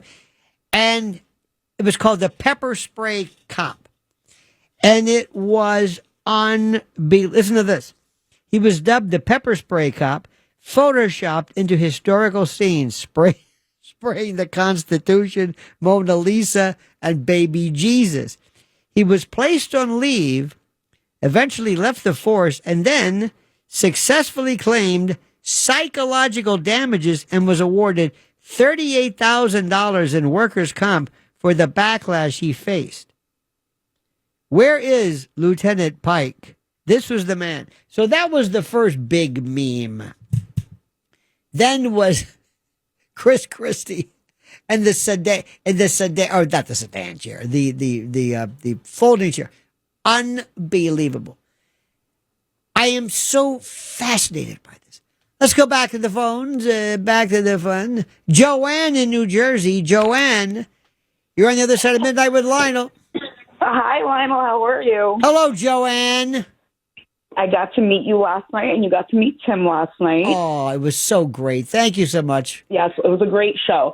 So I had a question for you. Yes. Loved your outfit last night. You looked fabulous. It was Saturday. Fabulously when you go into the studio. It was Saturday night, by the way. Yeah. Oh, yeah. Well, you know what I mean. I got you. Did you hear the question? And your question was, please? I'm sorry. Oh, do you dress as fabulously when you go into the studio as you did the other night? You should see me on now with I'm wearing an Ike jacket, jodhpurs, and pince nez. I don't even know what that is. Doesn't matter. You don't have to. I'm in charge of the words. I know what I'm doing. And also, you asked a question about I have the questions. Oh, yes, the question. So you didn't get to answer all the questions. Are you kidding? There's thousands that just... I know. There was so many. How many times have you ever seen anybody who takes questions from the audience? Nobody. No, that's true. Nobody does it because they did answer one part of my question. It was a two-part question. Okay. The first question I asked was about did your wife ever skydive with you? No, yeah, that's a no. Yeah, because Tim wants me to go skydiving, and I'm like, maybe when our kids are a little bit more grown, I'll do it, but I don't think it's for me. Do a tandem. That's fine. Well, I don't know. You have to do nothing. Just jump out. It will change. Planes. Just make sure you wear some type of adult undergarment, some Depends or something. Yeah, some Depends. Yes. For sure. That's what I said. That's hysterical. Okay, second part of the question. So if AOC runs for president, can you please run for president? Well, you know what? I think she can do it now. I would love, you have no idea, I would love to, through some crazy, maybe internet, whatever it is, I would love, what is that noise? I don't know. I'm walking around you probably hear my house. Did you hear that noise? What was that? I've got to get to the bottom of this. What was that noise? It's not us. It wasn't me. It was probably something. It was something. A lot of things happening anyway, in this house. It's actually pretty quiet. You know, AOC seems so bland compared to Zoran the Moron Mamdani. Have you noticed that? She's so bland compared to him. This guy is, beyond serious in terms of horror. But Joanne, let me tell you something. The fact that I was so glad to meet you, so glad. I love the community, those of us who share, not only, fans of shows or whatever, but we have this, it's like we have to meet in public, almost privately. Because there are so many of us out there who share our beliefs as far as the country. Yeah. And we are growing in number. Don't ever let anybody fool you. Lotus for POTUS. That's right. That's me, Lotus. Lionel of the United States, Lotus for POTUS. Joanne, thank you, dear heart. You have a great night. Have a great day. Thank you so much. Todd in Maplewood. Todd, you're next. Hey, Lionel. Good morning. Good morning. I was just dodging a sprinkler here at a park next to a golf course, and I got hosed. Anyway, at 3 in the morning. At 3 in the morning, you're dodging sprinklers at a golf course. Yeah, isn't that interesting? I take my dog here to let him go run around so nobody gives me any crap. It's called trespass. Go ahead, sir. we have an understanding. I just want to know how you stay up every night. Amphetamines. She's so full of it. No, Adderall, a variety of amphetamines. Absolutely. Absolutely. No. I think it's a positive mental attitude and a zest for life is what does it. I think it's kind of a joie de vivre, but also I think one of the things which is I think important is that I thoroughly love doing this. I love this. When my very, very, very, very first radio gig was in a style similar to this. And the reason why it's so important is that nobody can do it. Why? Because there's no rhyme or reason to it. Because you are the star. Everybody can be a star. I think Sylvester Stewart said it best. That's what I love the most. Hour number 3 coming up on the Lionel Show on the other side of midnight, 800-848-9222. More coming up, so don't even think of going anywhere. Long Island man killed in freak MRI accident who was wearing a 20-pound chain necklace with a padlock. I don't even know. It was horrible. Did you see this? In an MRI, the Long Island man who was killed in a freak MRI machine accident was sporting a staggering 20-pound chain necklace adorned with a padlock at the time of the tragedy. Keith McAllister died after suffering several heart attacks following the bizarre incident at Nassau Open MRI in Westbury last Wednesday. At the time, his wife, Adrienne Jones McAllister, was undergoing a routine knee scan in the MRI machine. She said that McAllister would typically enter the exam room to help her get back on her feet near the end of her appointments and never had an issue before the deadly incident. McAllister had taken to wearing the hulking 20-pound necklace as part of his weight training. They'd even discussed his training in the hard-to-miss chain with an MRI technician during their previous appointment. That was not the first time that guy had seen that chain. They had a conversation about it. When McAllister entered the exam room with the technician, the machine suddenly switched him around and pulled him in. McAllister and the technician tried in vain to pry McAllister off of the machine, while she pleaded all the while for someone to turn it off. I was saying, turn off the machine, call 911, do something, turn this damn thing off. When the MRI machines are on, they create a strong magnetic field that can attract metal objects like McAllister's chain. Have you seen the objects fly into an MRI machine?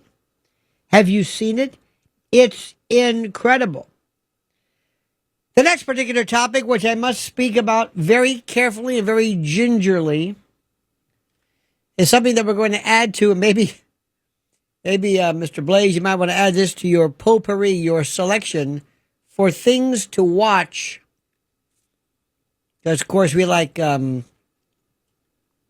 Karens being arrested, and, I believe me, I love it more than you can imagine. But my new favorite subject, and I want to be very, very careful how to say this. Very, very careful. Carnival cruise riots. That's all I'm going to say. I don't want to go into detail about this. I think you know what I'm getting at, but I got to be careful. You got to be careful because no matter how obvious things are, you can't say what things are in terms of how obvious they are.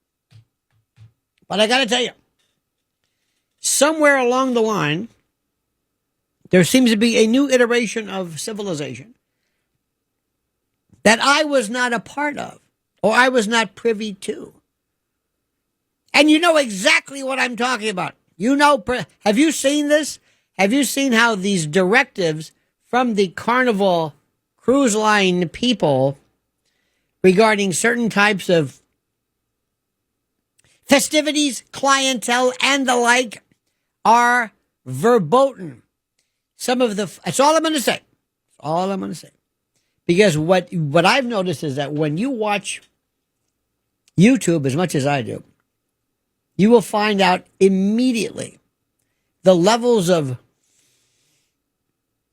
I don't know what it is. Next, have you ever watched a pool tournament?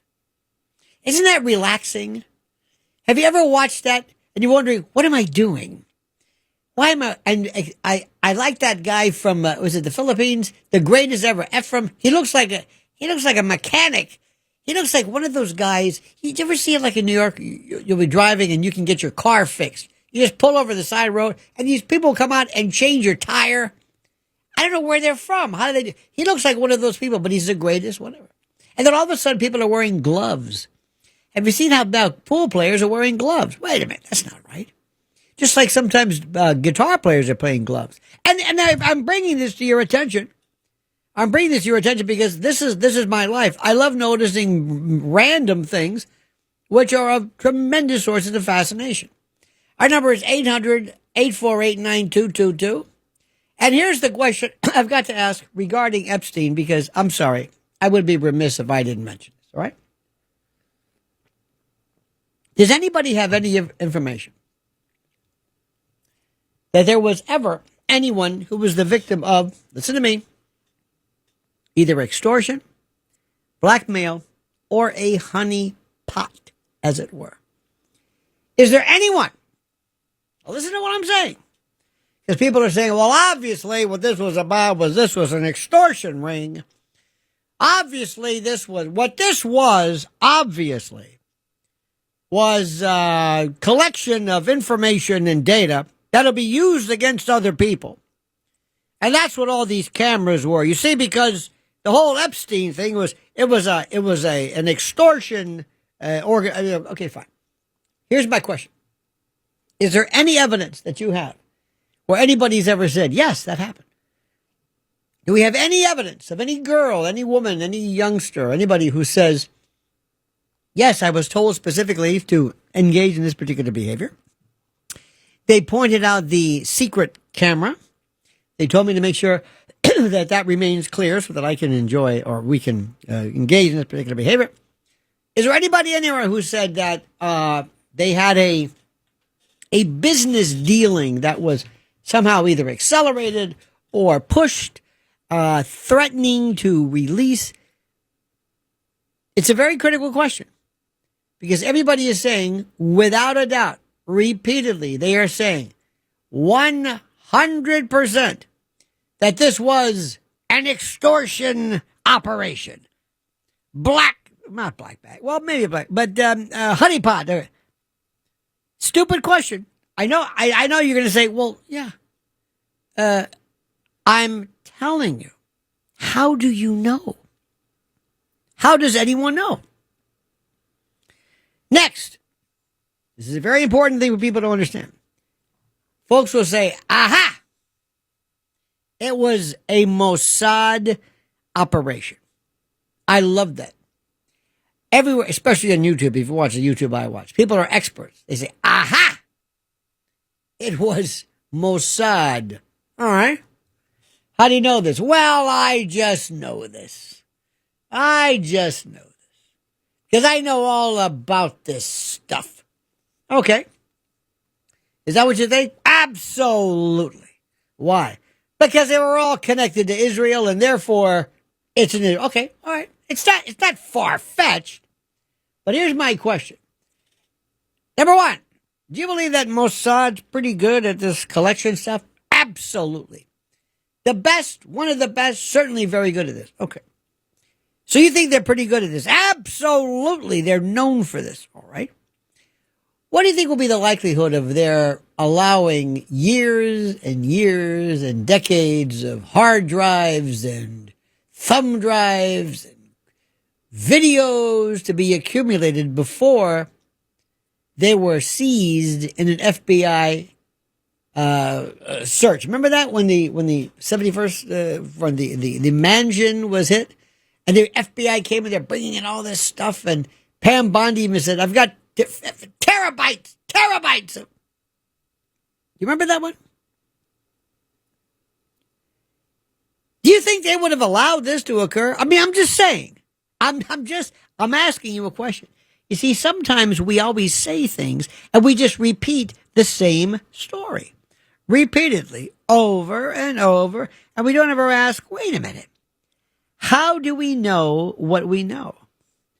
Let me say this again. How do we know what we know? And another thing, Pam Bondi, bless her heart.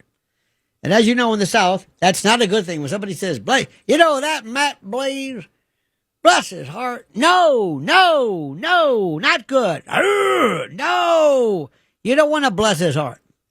You don't want that. That means he's incompetent, but I'm going to kind of redeem myself from this excoriating, libel. But Pam Bondi made the famous statement on Fox News on the February 21st during an appearance on America Reports with John Roberts. She said, when it's sitting on my desk right now to review, when asked about publishing a list of Jeffrey Epstein's clients, it's sitting on my desk right now, waiting to be reviewed. And this was in answer to a question of a list of Jeffrey Epstein's clients. Okay. Later, amid mounting scrutiny and questions, Bondi clarified that she was referring more broadly to the Epstein case files, not a particular client list. The clarification came in early July 2025 after the Justice Department released a memo stating that no such client list was found. So she made the statement exactly 32 days after the inauguration. The president was in power 32 days when she decides, yes, it's sitting on my desk right now in February, and then 5 months later, we're looking at this again. Now, does any of this make any sense to you? Can you tell me the difference between a list and a file? And the Dersher would say, well, it was a document. It was a document.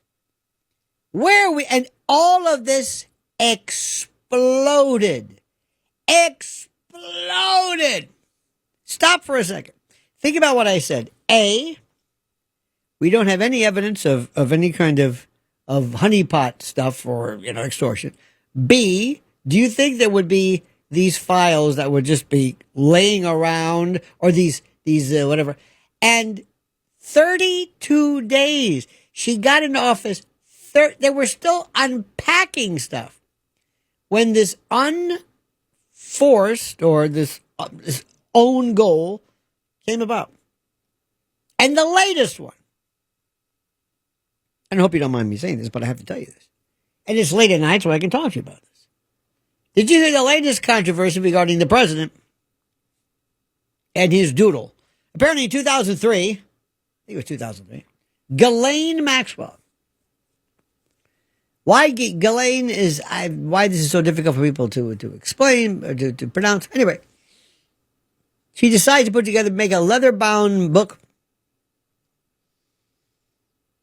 in celebration of Epstein's 50th birthday.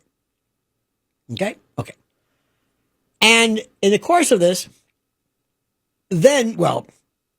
Citizen Trump put together something, a combination handwritten, hand-doodled note that's also typed. And apparently, the name Donald was apparently drawn using the wisps of a hirsute aspidulous thatch from the Mons Veneris area, the inguinal area of this outline of a nude woman. Okay? You following me? I'm trying to clean this up as best as I can. Now, number one, Trump said, I don't doodle. I don't know what you're talking about. I don't doodle. I don't doodle. I call them the pube doodles. I don't doodle. I don't doodle. What do they do next? They show doodle after doodle. He doodled pictures. He sold them. He's actually very good. Skylines. Not, we're not talking, Norman Rockwell, but it's very good. So that's the, and he says, I've never used the word enigma. Somehow the word enigma, give me an enigma, the enigma. I don't use that word. It's not my, he's used it a million times. They quote him here and there. What is this about? Where are we with this? What is going on here? I have no idea. Is it to throw us off? I mean, what is this? And also, the latest thing with Tulsi Gabbard. Tulsi Gabbard. She finally comes out and says what everybody knows. Obama was behind this stuff, and believe it or not, the Russian business was all a fake. How many times have you heard them say that Russiagate was fake? Do you not know that? What are we talking about? Tulsi Gabbard. God bless Tulsi Gabbard, getting right to the bottom of that. You know what's going to happen with Tulsi Gabbard? Nothing. Nothing. How about Comey? Nothing. Brennan? Nothing. Nothing.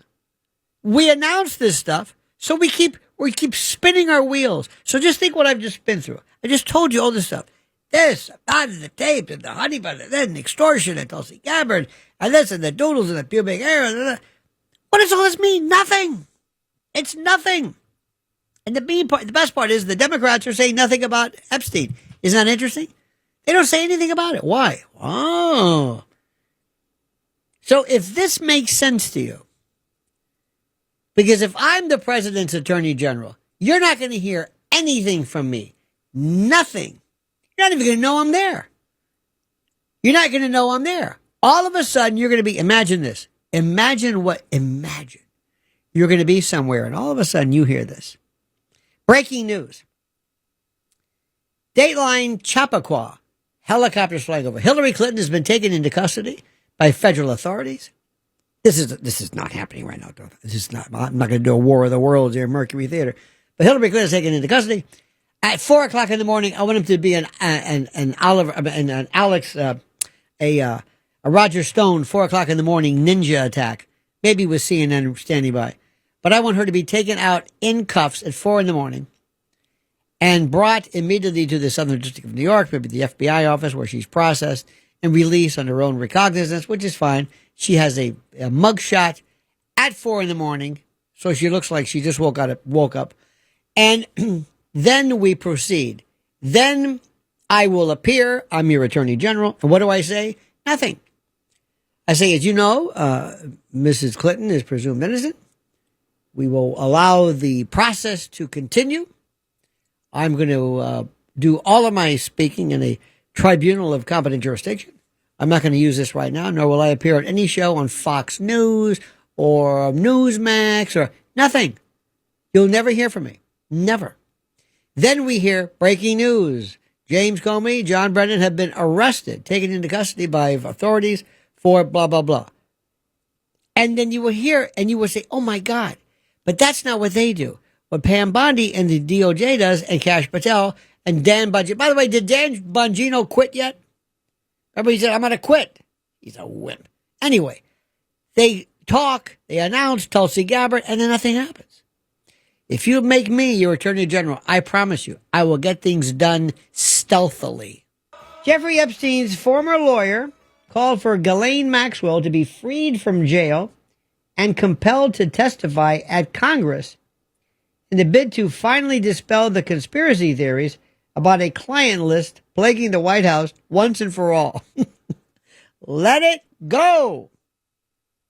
You think President Trump would call up as Dershowitz and say, would you stop this? Stop it. You're going to let her loose?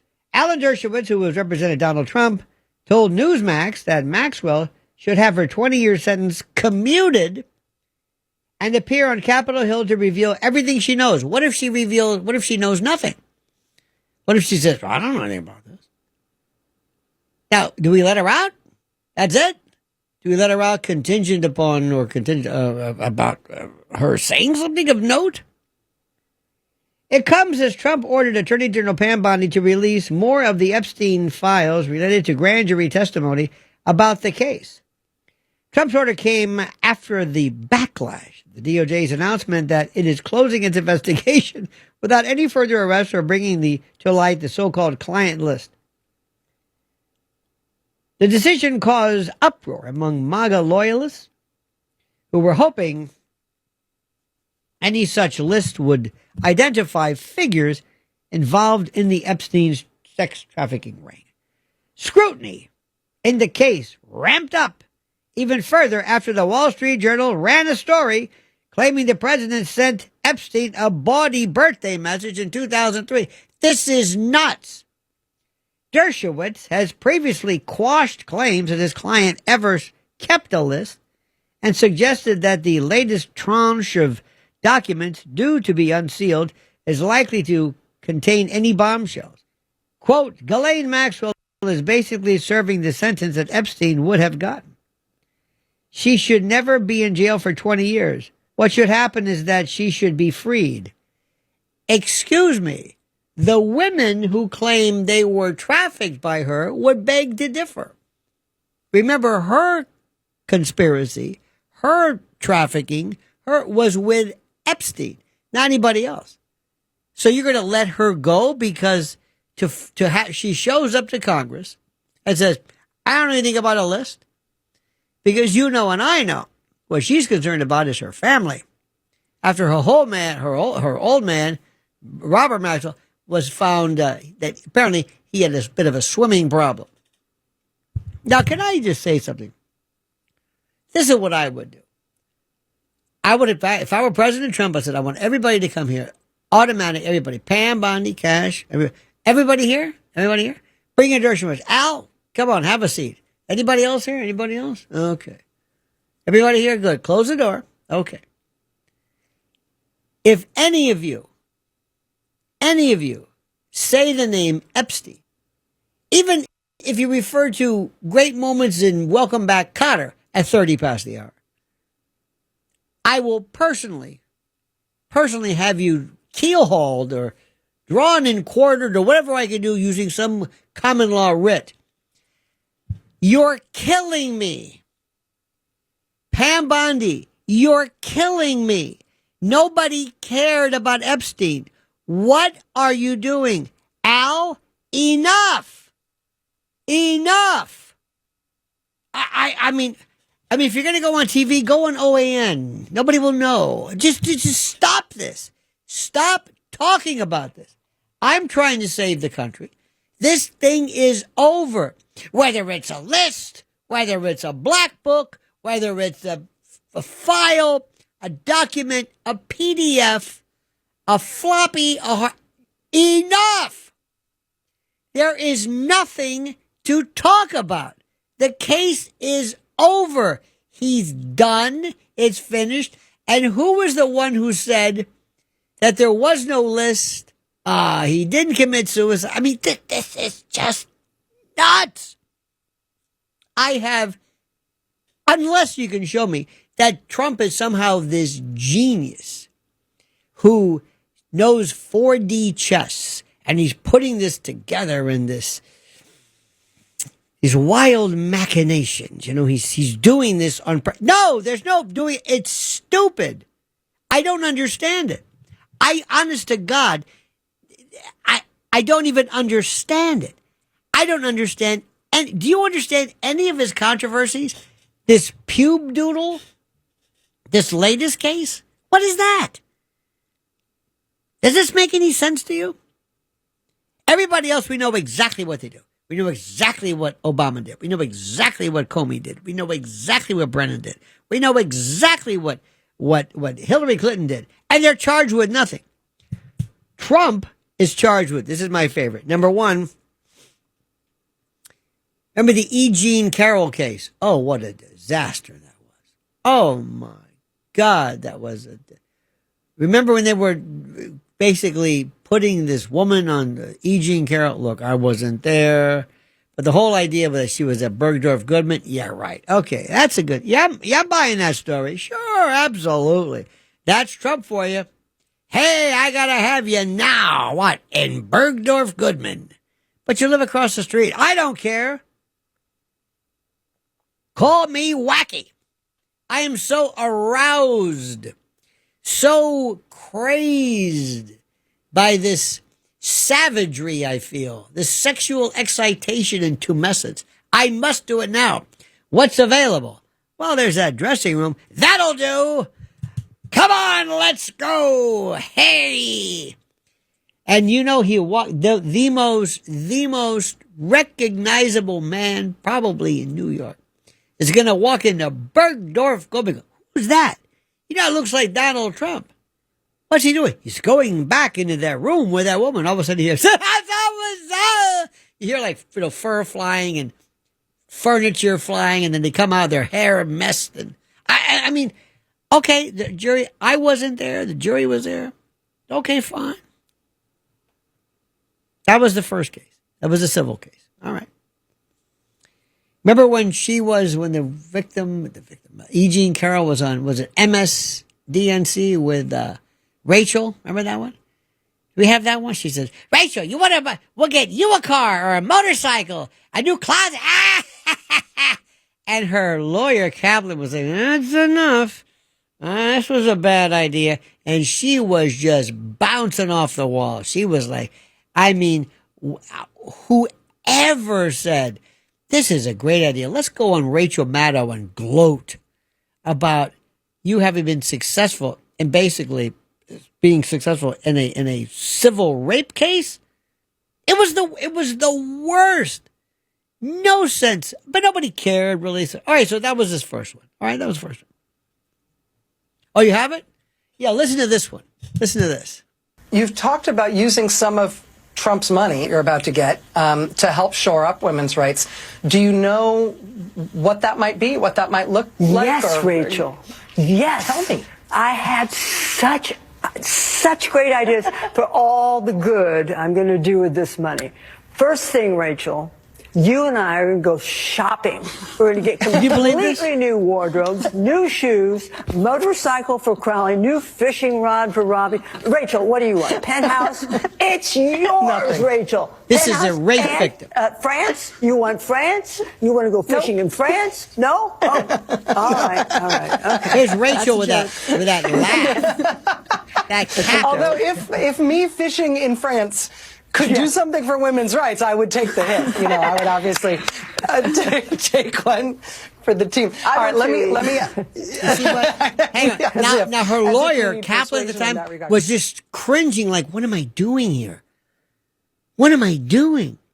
Does that sound like somebody to you? Does that sound like somebody who's a victim of? Oh, listen, we all respond differently. Far be it from me to prescribe a particular way, but that was the most boneheaded thing I've ever heard in my life. Can't believe it. So that's Trump's first one. Then came the case with Judge Engeron that nobody can understand. And I mean nobody, with Tish James and the case involving the overvaluation of real property without anyone even complaining about it. No bank complained. No one. Okay, there are no victims. There are no anything. Nothing. Can't even understand it. It was a case from the days of Javits, and where you bring it on behalf of the Attorney General. I mean, it is so arcane. I'm still trying to figure that one out. That's on hold. Remember Tish James? Did you ever hear Tish James talk? She talks like this. She sounds like Tina Turner from Proud Mary. We're going to take the beginning of the song and start off nice and easy. And we never, ever do anything nice and easy. Listen to Tish James. She's Tina Turner. It's scary. No man is above the law. No man is above the law. Praise God in the name of Jesus. And then this is a woman who basically married her father, allegedly, allegations regarding and the mortgage. Same thing with Adam Schiff, and the same thing. Is this your primary residence? And nothing will come of that. Nothing. Nothing. The DOJ, they're talking about, is it the list? Is it a document? They're futzing around doing, I don't know what they're doing, wasting their time. This case is sitting there. We bring it up and nothing happens. Okay? That's that. It's crazy. Then it gets even better. And the other case after Trump is with Dusty Saddles or whatever her name is, this strumpet, this trollop, this courtesan, this virago, this harlot, this slattern. And, Trump said, I never had any contact with her. Look, I'll take you at your word, but I ain't buying that. This is a professional porn star who's throwing herself at you. And with all due respect, Trump is not the embodiment of self-restraint when it comes to certain things. But hey, if that's his story, okay. I guess he can stick to it. So he's with Dusty Saddles or Dirty, whatever her name is. What is her name? Stormy Daniels, Storm Drain, Stormy Weather or something. So anyway, so he's got her. Now, a couple of things here. First, this is the only thing. She basically is a hooker. Because what it is when you're an adult film star, you basically, it's assignation. It's basically, it's hooking. I don't care what you call it. So theatrical, maybe. It's nonetheless theatrical. But so she had her apparently had her way. Trump sued her for libel. She ends up having to pay his lawyer's fees. Trump's the only guy who goes to a hooker, and the hooker ends up paying him $300,000. I mean, now if that's not art of the deal, I don't know what is. Okay, so that's his second one. In a case that is even more convoluted, you have Judge, what was it? I forget it. You know what I'm talking about. The one who, I'll think of his name. In any event, they have the checks. This is even more convoluted than the first one. He signs an NDA with her, I guess, which is okay, which is done all the time. It's done all the time. What are you going to do? No big deal.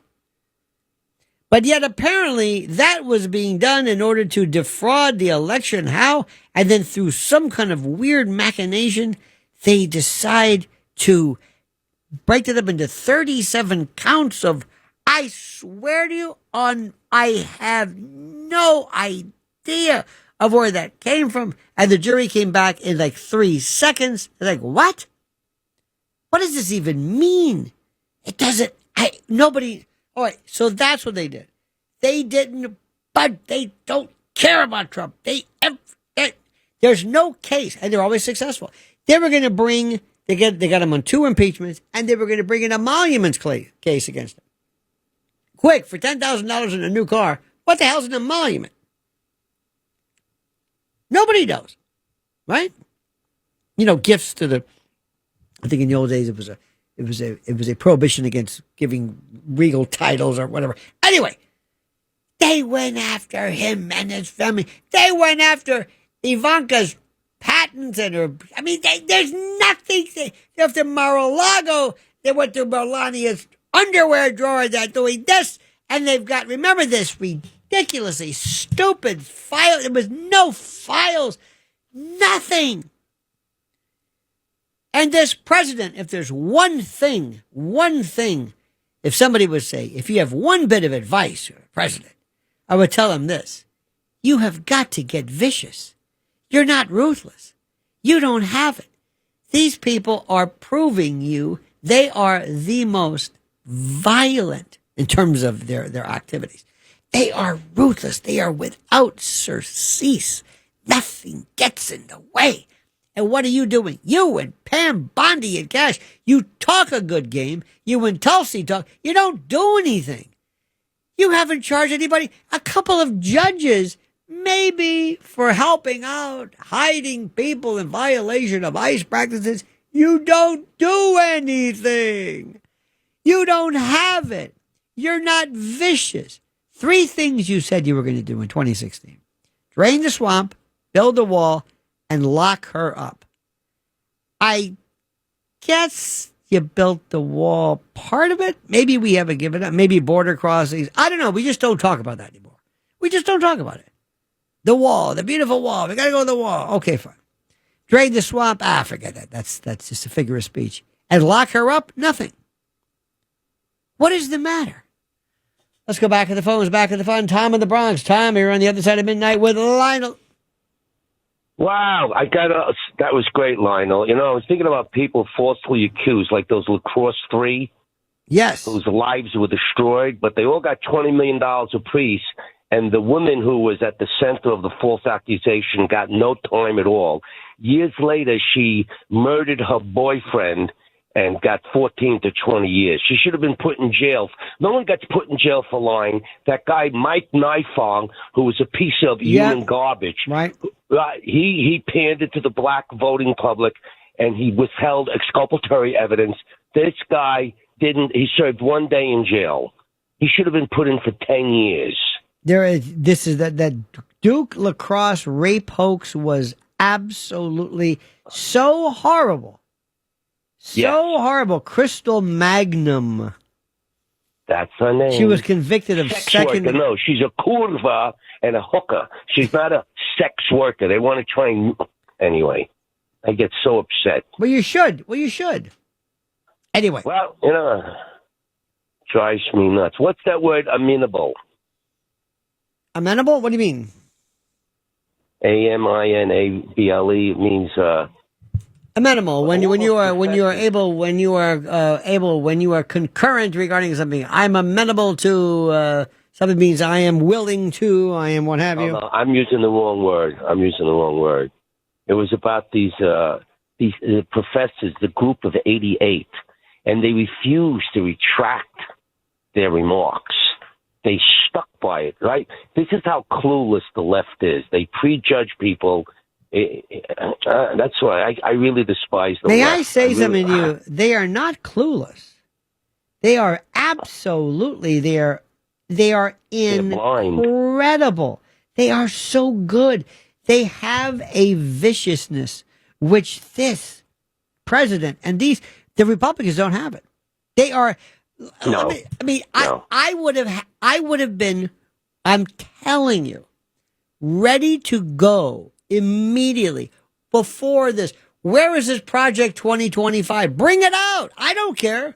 Yeah. I can't believe how the Republicans, by the way, this is why I'm not a Republican. They're worthless. Worthless. I don't even know what this party business is. You know why they're not as vicious as Democrats? A lot of them return to business lives after they finish serving. They don't become career politicians to the same extent as Democrats. Democrats, it's all about power and control. And Republicans, they got other recourses. And all of a sudden, they go back to their legal firms. But these other jerks like what's his name, Sanders up there. No. I think you've got it all wrong. I think what you're seeing right now, people have to understand that there is a level of corruption that has been here for so long. And it's not the deep state, it's the shadow government. And it is entrenched in years and years and decades of federal judge placement, of USAID will never get to the bottom of that. Never get to the bottom of that. Never. Let me also just say something. As I sit around that Pam Bondi and others, I don't know what they're doing. I would have said, who is going to bring me the head, figuratively, of Antifa? What do you need? This is a domestic terrorist organization. How many of you remember when you went through that George Floyd nightmare? Do you remember when this organized, when these folks showed up out of nowhere? And Intel had that, the PDF, these little circulars, when they were showing up at various corners, when they had bricks and pallets of bricks ready to go, ready to be thrown and hurled as missiles. Do you remember this? Where did this come from? It's Antifa. And people like Andy No and others who are documenting this. What's going on with this? BLM, this Patrice, what is her name, Colors. Has there even been an audit? No. So do me a favor. You can do all this MAGA and They are the biggest wimps ever. I would terrorize the left, terrorize them legally. They wouldn't know what to do. I would have units. I would have secret grand juries. I would show you almost a legal star chamber way of using the full faith and credit against these people, like you wouldn't believe. Double barrel justice. They wouldn't know what hit them. And again, I'm going to say this one more time, Mr. President. I want you to call everybody in. Dershowitz, Bondi, everybody's in. If you want to know me, if you want to work with me, if you want to be my friend or whatever it is, if I hear you so much as go on one interview, and mention the name Epstein, I don't know you. I will exile you. I'm turning like, who was it, Paulie? Who said, I'll turn my back on you, Henry. I can't. Why do this would happen 32 days after the inauguration? Pam Bondi brings up, I've got this on my desk, and the RFK files, and the JFK files, and who Judge Crater, and who let the dogs out, and who shot JR. It's so, I'm going to say this. The president's got a lot of great qualities, obviously, but he's got this fixation. He loves people on TV. He loves people who look good or he thinks are famous. And I'm still not thrilled with Pete Hegseth. Pete's so good. Look at he's doing PT. Is he training with them anymore? No. Is he still doing jumping jacks or whatever it is at 4 a.m. with? No. Remember when Christy Nolan was walking around with her Barbie outfit and the hair extensions and the $60,000 Rolex, pretending she's Charlie's Angels to go on raids? No. They always do this at first. And by the way, while we're at it, you know who really impresses me? And I will tell you. Well, Tom Homan, first of all, if you can understand what he's saying. But Alina Habba in New Jersey, excellent. And Judge Janine in D.C., excellent. U.S. attorneys, absolutely great. I like what they're doing. But and let me tell you something. You're going to find this. Remember, I'm telling you this. The biggest one to watch very carefully is Susie Wiles. Watch her. This idea that, she's a gatekeeper. Do your background on that. Check with her and Pam Bondi and the Ballard Group. Do some research. Don't sit back and believe what they're telling you. Remember, when you hear a news organization tell you about something about Trump, this is what they want you to believe, not necessarily the truth. 800-848-9222. 800-948-9222. More coming up.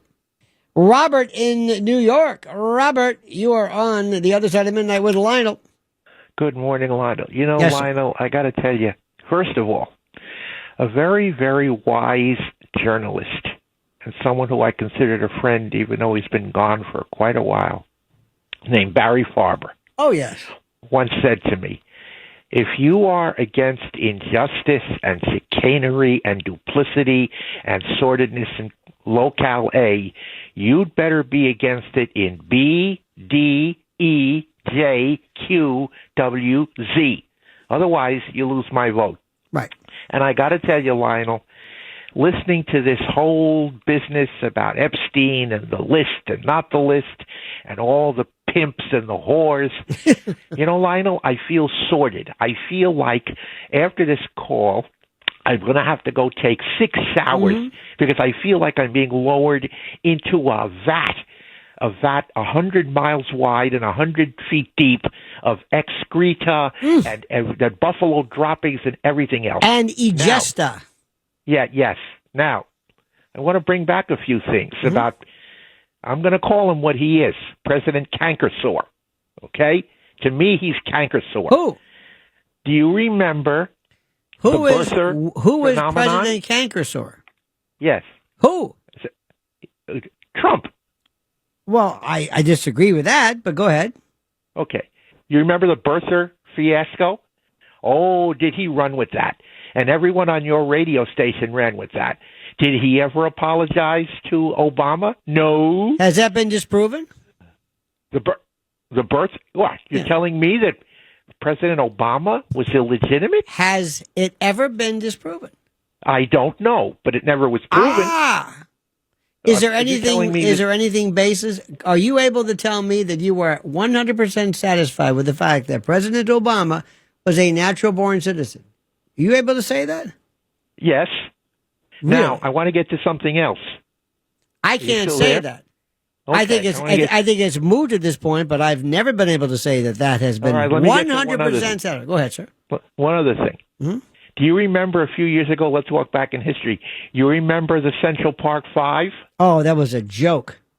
A joke, huh? Well, remember that this president, I'll call him Trump, okay? I won't call him what I really think he is. He took out a full-page ad in the New York Times. That had to cost a lot of money, because maybe for him it didn't mean anything, saying that they should be executed. Well, luckily speaking... Go back and read it carefully, by the way. It wasn't that they should be, but whoever's responsible should be. You know that the Central Park 5, they weren't exonerated by a court. You know that Matias Reyes didn't act alone. You know that all 5 confessed in detail, with many of those statements corroborating each other. You know there was the Wilding evidence. You know they never even sued Reyes, and their civil settlement, as you know, was political and not legal, and the other victims were ignored, and the Reyes confession was conveniently timed, and the media created kind of like this hero. So if you think that case is 100% over, again, as you do with others, you have not tested this enough. You have not investigated. Let me question. Didn't the DNA just exonerate them? He didn't act alone. Well, no. I mean, it depends upon what you're saying. See, there was no evidence that he acted alone, though. See, that's a very interesting thing. The forensic analysts and the investigators from the original case maintained that the brutality of the rape and the assault suggested multiple attackers. Anyway, we can go into that. It's one of those things when I appreciate the fact that it's people who think they know what happened, but trust me on this one. When you go deeper, it's not as clear as you think. But at this particular point, it might be, dare we say, moot. The final hour coming up on the Lionel Show. Stay tuned. Sometimes people will say things that they think they know, but they're not really sure. Our good friend, the the Proverbs expert who got before, who's very, very punctilious when it comes to getting stories right. Robert, I believe his name is, right? Is that our... But when it comes to the President Trump story, he thinks that President Trump issued constructed or drafted a full-page ad regarding the Central Park 5. But he did not, in 1989, directly or indirectly or any mention the Central Park 5. He was talking about the tragedy, the horror to this woman. On May the 1st, let me spend a little time with this because this is important. And anytime we can use this as an example of explicating the truth, let me see if I can explain this to you. And if you were the juror, you tell me whether you think the president mentioned these 5 or not. On May 1st, remember April 19th or whatever it was, I think, the actual attack. So on May 1st, Donald Trump, citizen, paid for a full-page ad in 4 New York City newspapers. 4. With the headline, "Bring back the death penalty, bring back our police." Contrary to many what people think, the media spin and the like, nowhere in the ad did Trump ever name or reference the 5 teenagers who were arrested, known as the Central Park 5. Instead, reviewing very carefully Trump's language, it was general, it was focused on the wider crime epidemic plaguing New York at the time. The ad stated, quote, and I quote from this, "Criminals must be told that their civil liberties end when an attack on our safety begins. And they, the criminals, should be forced to suffer And when they kill, they should be executed for their crimes. And when they kill. There's no death in this case. So Trump was clearly responding to the broader wave, the broader issue of violent crime, of which the Central Park 5 rape case was one. But obviously, there's no death penalty. They said when they kill. There was no killing here. So here's a couple of reasons why the Trump argument was not an attack on the Central Park 5. Number one, he never named them. Trump did not identify any of the accused. He didn't refer to teenagers or the 5 or even suspects. He criticized crime in general, a common theme in New York at that particular time. Number two, he reacted to a city under siege. In 1989 in New York, crime was skyrocketing. Violent crime was skyrocketing, with 1,905 murders that year alone. And Trump, who, as you know, I don't need to tell you this, a high-profile citizen, was responding to what many New Yorkers felt at the time. And he basically explained and expatiated that particular worldview, I think, rather eloquently. Number three, the timing doesn't equate guilt. The media, believe it or not, I know it's hard to believe, conflated the timing of the ad with the judgment of guilt. That's projection. Trump was advocating for policy change, the death penalty in law enforcement funding, not playing judge and jury. Again, he said the death penalty when there's murder. There wasn't murder in this case. Next, the media reframed the narrative 20 plus years later. The real backlash didn't happen until the 2016 election, when left-wing media weaponized the ad to paint, of course, Trump as a racist and unjust. Yet for decades, the ad was simply seen as a reflection of the 1980s New York City law and order sentiment. Remember that. Nobody talked about it before until 2016. Next, it's a lie that the ad sent them to prison. The Central Park 5 were not convicted because of Trump's ad. They were convicted based on their own videotaped confessions, witness testimony, corroborating evidence. The courts didn't cite the ad. Trump had zero legal influence on the trial. Next, Trump was advocating for victims.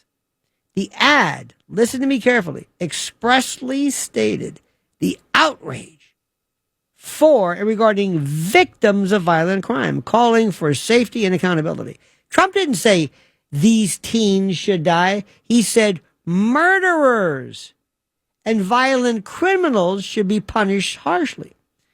And also, the most important thing, his position was consistent with public opinion. At the time, more than, they say, about 80% of New Yorkers supported the death penalty for brutal crimes. He reflected it. So fast forward to 2019. This is when it gets good.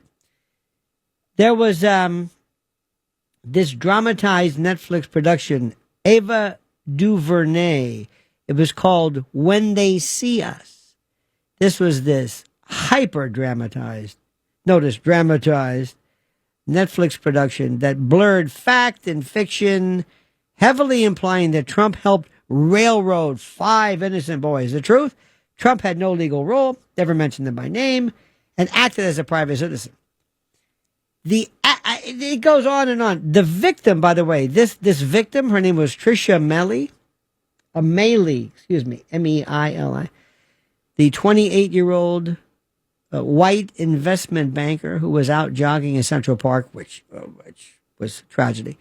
She was brutally assaulted, raped, left for dead in a ravine near 102nd Street. She suffered skull fractures, internal bleeding, hypothermia, was in a coma for 12 days. She was not identified publicly.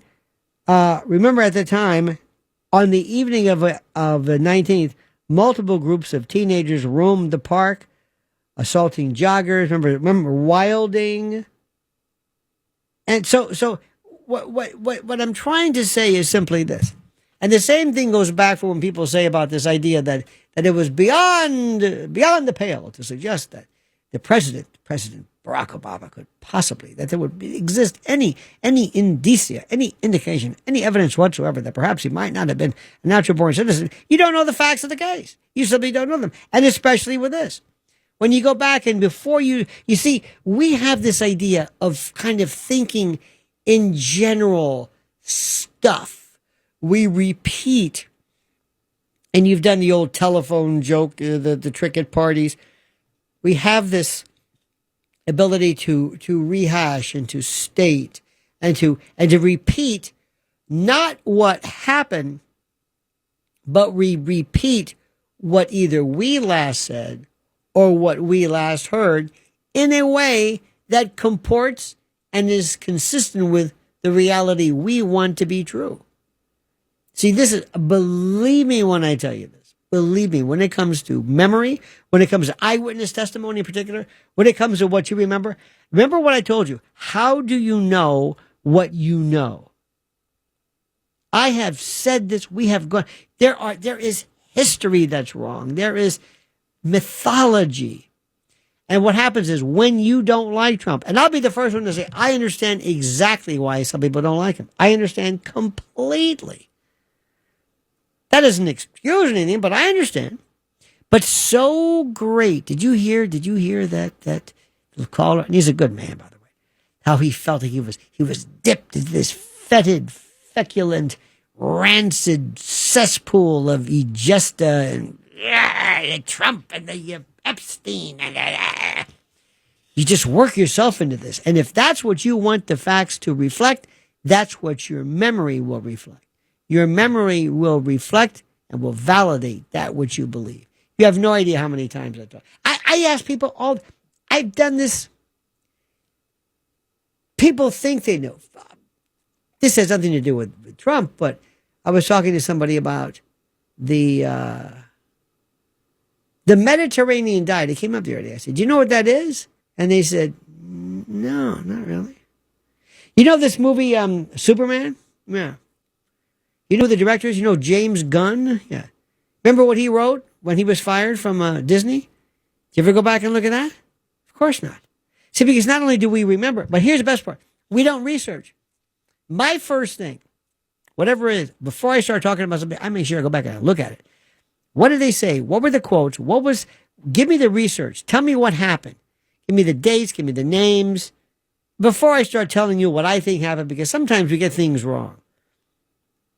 Because we think we know what Trump. In fact, they always talk about the New York Times. There were 4 different papers. But the point is, President Trump spoke as a citizen. Anyway, it doesn't matter. The point is,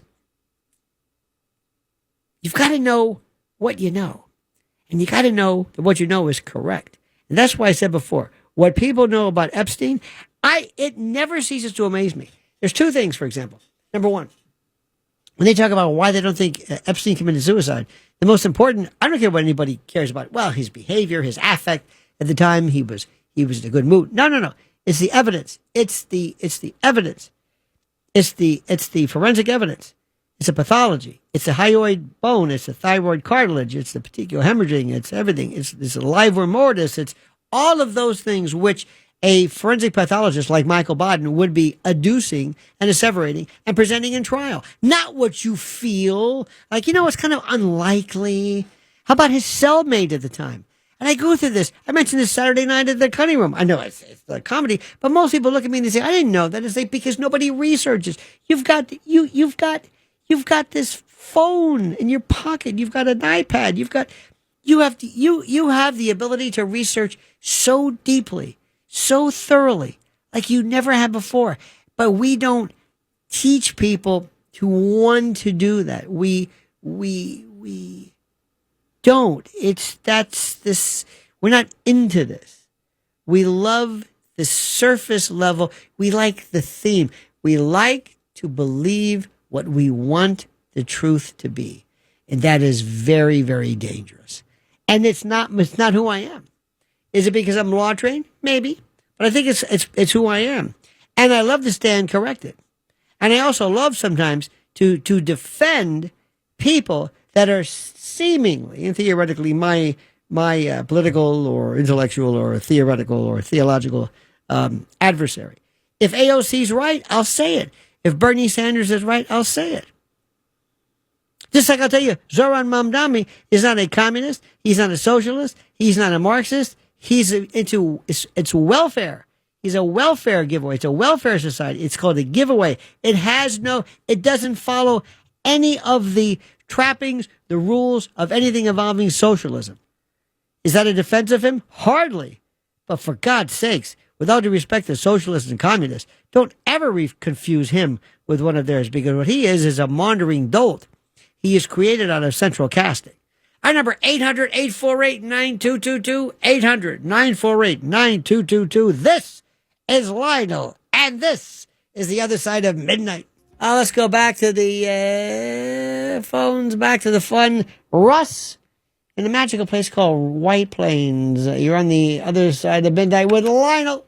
Hi, Lionel. Hey, my wife and I enjoy watching Lynn, your spouse, on Lionel Nation. It's really great. The two of you are... Thank you, sir. Thank you. But I do want to criticize you about your prosecutorial ideas. Sure. I mean, Michael Sheehan was a cop during the Central Park 5 prosecution. Michael Sheehan, who became a reporter later for WPIX, who drunk drove and ran his car into a horse and then blamed the horse. I knew Mike very well. Okay, well, that might bias you against what I'm about to say, because he knew Matthias Reyes was already identified as a rapist, but he never connected Matthias to that with the DNA, because he didn't want to disrupt his other fellow cops' investigation of the Central Park 5. And I want to ask you, because I know prosecutors are there to do justice, not be zealous or overzealous. And you know what I think you do when you defend Trump, who lies like it's water. I mean, I voted for him, but Trump lies effortlessly. Truth has no meaning for Trump. Give me an example of a lie. Give me an example of a lie. An example of a lie that Trump does? Yeah. You're right. I should have it handy. But the fact that he says, I never use the word enigma, you said it yourself. He uses it all the time. Oh, no, but I'm saying, okay, that's Okay, yeah, I know. It's twisted pretzel logic, and I don't like to see you have to do it to defend him. Oh, no, I just said before. I said that. He also said he doesn't doodle. Now, if you think I don't want to use the notion of big lies and little lies and fibs but you're right though. I mean, if you want to, would you like me to go through, if that is your criterion, then nobody should be in office. Nobody. Some people should be less in office than others, and whether he should be president or not. Some people should be less. The thing is that if other people lie and you don't dislike them as much, the lie doesn't seem as critical. No, I voted for him. No, I didn't say that. You're changing the subject. No. If somebody else, if I point out a Bernie Sanders lie or a Hillary Clinton or a Barack Obama lie or a Zoran Mump or anybody else for that matter, since they don't really matter to you, it's like, yeah, whatever. But Trump amplifies what he does. So if he lies or if he fibs or if he misrepresents or whatever you want to call it, because it's Trump, it's louder to you. And I understand that because of who he is. Yeah. It's magnified. Yeah, he's larger than life. That's because he's a performer, like a lot of people in media. But, you know, Mamdani said that Netanyahu would be prosecuted if he came to New York. And there's a lot of outrage on the right. Why would they do that? But Sanctuary City for a guy at Home Depot who mows the lawn for old ladies, that's a problem. But we should have sanctuary for Satan Yahoo, who's obviously a war criminal. No. What happened was he said, I would have him arrested. First of all, he can't do that. He doesn't have the authority to do it. It's nice try. And he did. He was playing to his group. And listen, I understand because there are these others. Putin there's other forms of, was it Putin, Kissinger? They've had these before in the past. And I understand why he's saying that. And whether you agree with Netanyahu or not, it's a different story. But what happens is, and I recognize the fact that Trump does something to you, it goes to the core. When he says something, it just matters to you. And I understand. I've told you, I will say so many things. I've spent time being able to tell you this is not what I like. But as far as him lying, really coming out and saying, oh, I'll tell you one thing he does.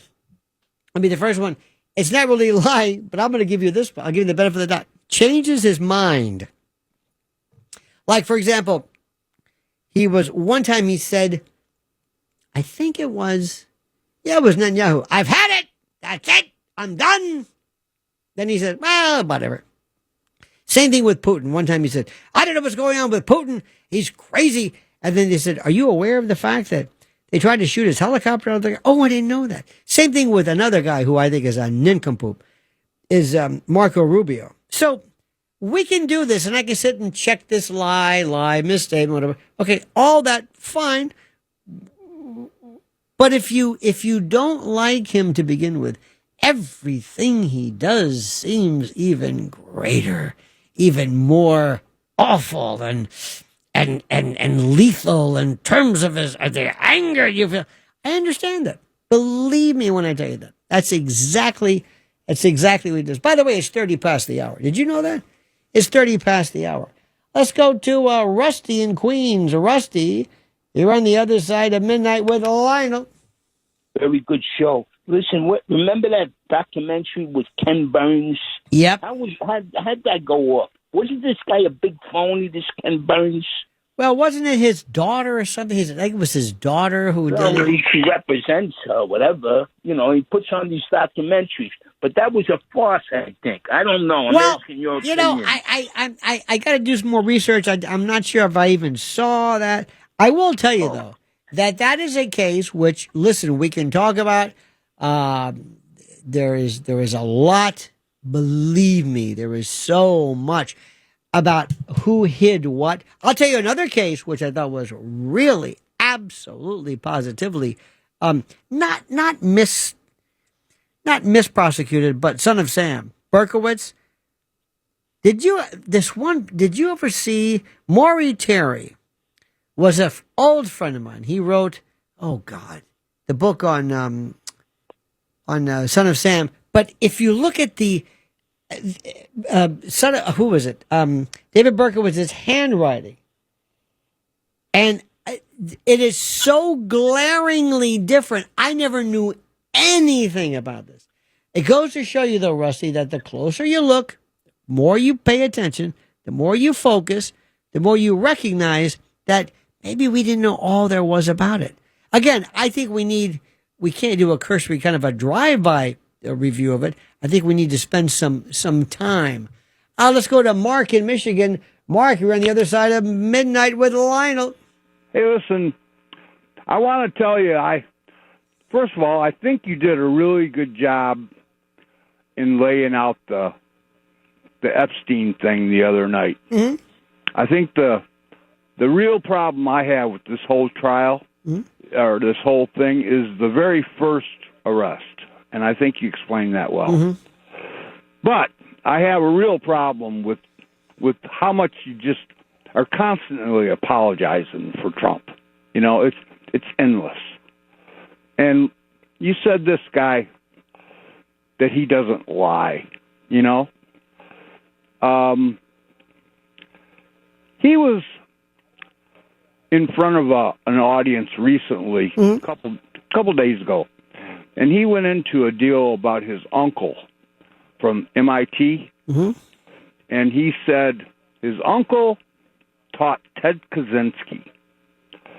And he asked his uncle, well, what was he like? He said, well, he was a very good student, corrected everyone. And he said, well, was he a nice guy? And he said, well, you know, crazy people can be very intelligent, okay? Mm-hmm. Well, the problem is Ted Kaczynski didn't go to MIT. Mm-hmm. His uncle wasn't the longest-serving person, a professor at MIT. Mm-hmm. And Ted Kaczynski was arrested 11 years after his uncle died. Mm-hmm. Okay? And in the same day, he said that Jerome Powell should never have been put in his position. You know, Biden should never have done that. Well, Trump put him in office. Okay. So that's one day. And he does it all the time. Okay. What would you like to have done with that? I'm just trying to make the point that this guy on the phone before. No, you may no. As far as the Trump statement that his uncle taught the Unabomber was false. Kaczynski never attended MIT. Trump's uncle passed away years before the crimes were known. Okay. The thing that I don't understand is why would he even bother to tell that lie? Now, you know what? It's an excellent point. Now, here's the question. And it's one of those things where I can't even. I can't. I told you before. Why would he pick Marco Rubio? Why does he pick these people? Why does he say these things? Why our foreign policy is a joke?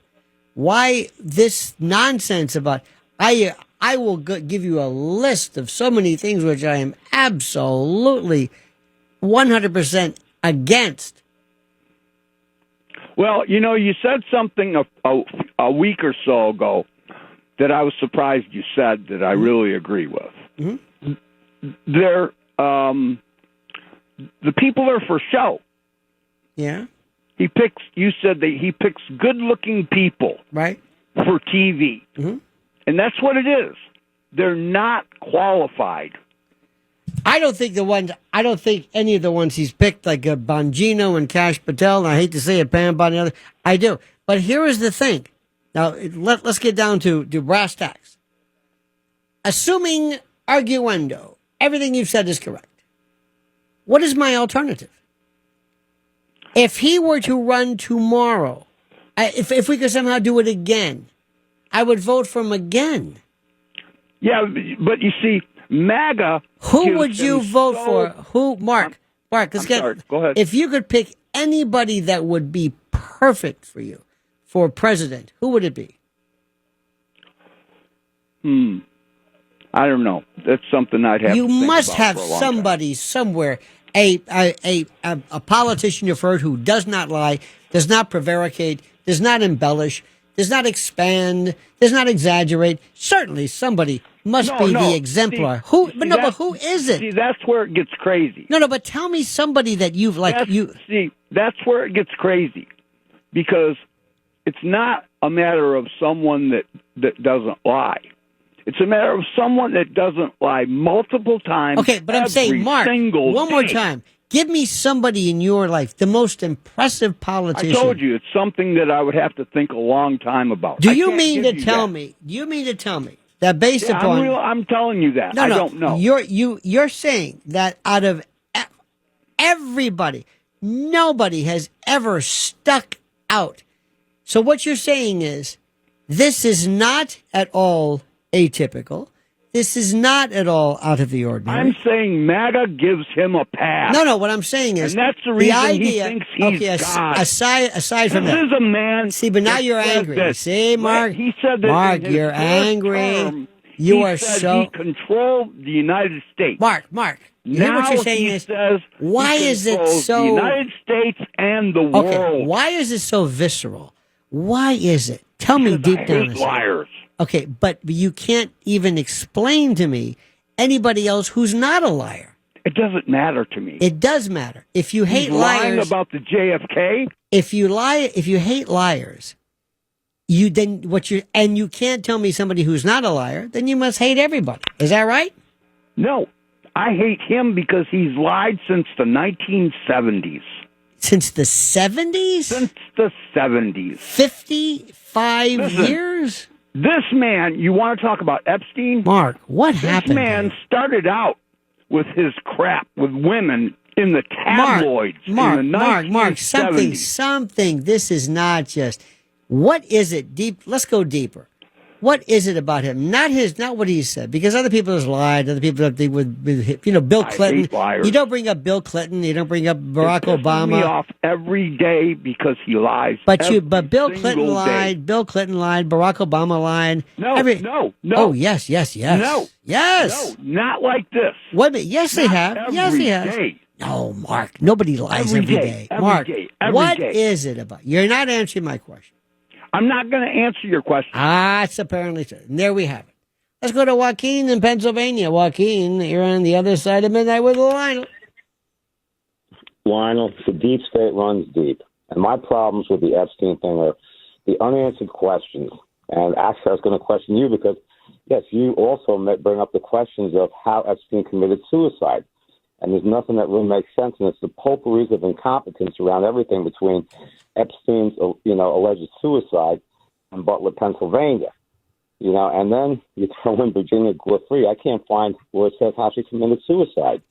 Well, she didn't commit suicide. There was no mention of how she died. Exactly right. Well, no, every article I find, they say that allegedly she committed suicide. Okay? I don't know about that. I heard she died. I did not see. Okay, but and then she's cremated right away afterwards. Okay, so there's so many open questions about her. Then there's this Ghislaine Maxwell conviction. Okay, there's a list. There's 4 women that testified against her. So it's all these things that we're supposed to believe, and unfortunately, I hate to say, I think that the deep state just runs deeper than we know. And that answers the question of, why there's people like Marco Rubio, and they're just like the first time around, it was even worse. Now, by the way, it's very interesting. It shows that she died. The official account, according to People magazine, April 25th, she died by, quote, suicide at the age of 41, but they didn't have any kind of mention of a note or why. And at the time, I'm trying to be. At the time, she was very, very excited about, if I recall correctly, she was redecorating her house, or she was planning a variety of different things. She was going to be planning some type of an effort. I think of her settlements were done. Anyway, as is usually the case with the people who were involved in this, she was suggesting that there were different things in her life she was looking forward to. So the notion of suicide seemed a bit strange. In the months before her death, Virginia Giuffre struggled with multiple personal crises, health issues, following a car accident, estrangement from her husband, custody challenges, emotional turmoil. Authorities have not flagged the death as suspicious, and a coroner's review is pending. We don't know if it was how official. All I know is it's just forgotten. It's done. She's finished. Suicide. Nothing to see here. Like Epstein's French connection. What's his name? Towards the end, these names get so many. You know what I'm talking about? The fellow who died and was found dead in his cell I'll get to his name, in France. They just say, okay, that's it. Move along. Nothing to see here. Let's go back to the phones. Back to the phones. Let's go to Chris in the Catskills. Chris, you're on the other side of midnight with Lionel. Good morning, Lionel. So the previous caller that you were asking who would you vote for other than Trump, or, name a Democrat that you would vote for that is worthy of doing a better job. And I would say Sherrod Brown, the former Ohio State Senator. I wrote him in for president the last time around, and I wrote in Dean Phillips for vice president. If you I'm assuming you live in New York, New Jersey, or Connecticut, those are going to be winner-take-all electoral college states, and the Democrats always going to win all those electoral college votes. So you exercise your democratic privilege and right as a voter to write in somebody to give yourself a peace of mind to vote for somebody that you believe in that would do the best job. That's why I wrote my name in 2016, and I think before that, because I didn't think anybody could beat Hillary Clinton. Oh, I do. I believe that. See, but I want people to understand something. I'm not. I could go down the list and say, I'm not asking, I'm not suggesting, in any respect, that Trump be elevated through some kind of apotheosis or beatification or nothing, or that he be canonized. Not even close. I have said repeatedly that there are some things that he's done I think are just beyond stupid. But who else do I have? Who? I think what he's done is we need him. Let me give you an example of something which is very interesting. Not that there's a comparison, or not that there's a similarity, but there were people historically who were really kind of strange, who were very, very good. George Patton. I know this is military, but George Patton is very interesting. Patton was kind of a misfit. He was a guy who was just absolutely just filthy wealthy because I think he married the right people, but he did something and he was really crazy, he had a problem, people didn't like him. However, when it came to being a tank commander, he re-established modern tank warfare, actually moving in advance. I'm not an expert in this, but rather than sit there and just hold up positions and wait for the enemy to come, he would go after. He did things that were incredible. Curtis LeMay, who, remember he had Bell's palsy and he had the cigar in his mouth, and this guy he was just, they call him a crazy. By the way, he ran for president with George Wallace on the Green Party, but that's later on. And by the way, Curtis LeMay and others were against dropping the bomb. But this guy they thought was a nut. Crazy. But he was into like dive bombing, whatever the bomber was. Again, revamped. Don't hold me to this, but absolutely was a genius. Ulysses S. Grant, another one. Sherman, Ridgway, Iron Tits. Remember that? Pardon me, that's his nickname. I'm not trying to be mean, but he wore Matthew Ridgway. He was a general. He probably saved the country during Korean War. He wore a grenade on one side of his jacket and a first aid kit. That was his nickname. Again, married, had 5 heart attacks, married somebody like 30, 40 years his junior. All of these people, Winston Churchill to an extent, something happened when it came to leadership, when it came to warfare, when it came to doing what they did better than anybody else. Their own particular shortcomings, their own particular proclivities, their own particular idiosyncrasies, their own mendacious behaviors, kind of to be the president of the United States. Number one, you got to be crazy. But let me tell you what this guy did. And let me ask you if anybody could. Sherrod Brown, Bill Clinton, Barack Obama, Jimmy Carter, anybody. Imagine being shot. And you hear the sound of that bullet go by you. I remember when there was a Vietnam veteran one time who said that he said it sounded like a steel mosquito, this noise. And imagine, but it doesn't go by your ear, it hits you.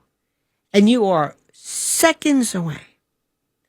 And there's 2 things, if I recall correctly. When he dropped, remember he dropped to the ground, and he said, one thing was, get my shoes. I think he's worried about his shoes, or John Lobb shoes. But anyway, what does he do? They're holding him down. He's fighting to get to the top. He wanted to stand up in front of a crowd, so that people saw what he did. How do I say this? He shot, and theoretically there could have been other. He didn't know necessarily the direction of. You're not saying that. Oh, that was left to right. That was a 20-degree angle. Oh, he must be from over here. No, you don't. You don't know where bullets are coming. But he stood up instead of just listening to what I'm sure his Secret Service detail was. He said, I'm going to stand up. I'm going to stand up in front of everybody with his fist high. He goes, fight. Now, You tell me that. Take all of his lying, all of his mendacity, all of his exaggeration. Tell me what kind of steel resolve it takes to do that. Good luck with that one. Good luck with that one. Our number is 800-848-9222, 800-848-9222. More coming up in the waning moments of The Other Side of Midnight with Lionel. Barry, you're on The Other Side of Midnight with Lionel. Good morning, my good friend. I just want you to know, Erica and I enjoyed so much the wonderful performance that you had at the cutting room, having a delicious meal while laughing for almost 2 hours. That was pure pleasure. It was also so great for me to see you. I mean, those were the WABC days of yore. It was so great to see you. So wonderful. And also I hope people understand, Barry, sometimes we need to get together to share, like there's more of us out there than people realize. And I'm not sure what us means. But I absolutely agree. By the way, when I walked in the beginning, because I arrived quite early, I noticed there was drums on the stage and a guitar, and I said to Erica, wow, I'm hoping maybe Lionel will pick up a guitar and play a couple of tunes. It's another good thing that we have in common. We're both musicians. I play the accordion, and you play the guitar. Well, we're going to do about it. One of the things that you mentioned before, you and I have another thing in common. While I was having my personal pizza at the cutting room, I requested red pepper flakes. Oh, yes. And I love on my pizza red pepper flakes. Oh. And here I hear that you enjoy it also. I mean, to the point where it's ridiculous. I mean, I just lay pasta, it doesn't matter. I just sell ice cream. Anyway, Barry, I love you, my friend. Ti voglio bene Thank you so much for the great show and continued success. And I'm a loyal fan. Thank you, my so friend. Much. It was a wonderful evening. Thank you. What a great guy. Thank you so much. Mike in South Carolina, you're on The Other Side of Midnight with Lionel. All right, Lionel, buongiorno. I got to echo what that last caller just said. I didn't know you played the guitar because I was always a drummer. Mm-hmm. Do you still play? Oh, yes, of course. I'm going to bring it in one day. I'm going to come up with a few licks for you. Absolutely. Yeah, definitely.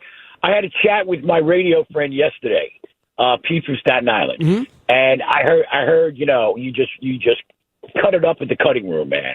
And I told Pete if I had a friend with a private jet down here, I'd fly up and check out your gig, and I will. I will eventually. Well, we're going to do it again. We're going to do it again. Thank you, sir. Yes. You know what? I woke up this morning. I had them Statesboro Blues, but I'm Thank you so much. You and Gia Judice. Thank you. Let's go back to the phones. Let's go to Bobby in the Upper West Side. You're on The Other Side of Midnight with Lionel. Bobby! Don't tell me. Wait, keep it up. Hang on.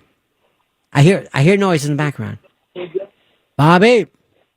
Bobby! Bobby, did you fall asleep, Bobby? I got a butt dial the other day. Do you ever call somebody back when you get a butt dial? Do you call back and say, "Did you call me?" When you know they're not? Just keep it up. Let's listen. What is he saying? Who cares? Let's go to Pamela in New Jersey. Pamela, you're next. Out of all the leaders in World War II, the Germans were most afraid of Patton. Yes. Sure, he had his idiosyncrasies, but all leaders do. Don't we all? We all have our frailties.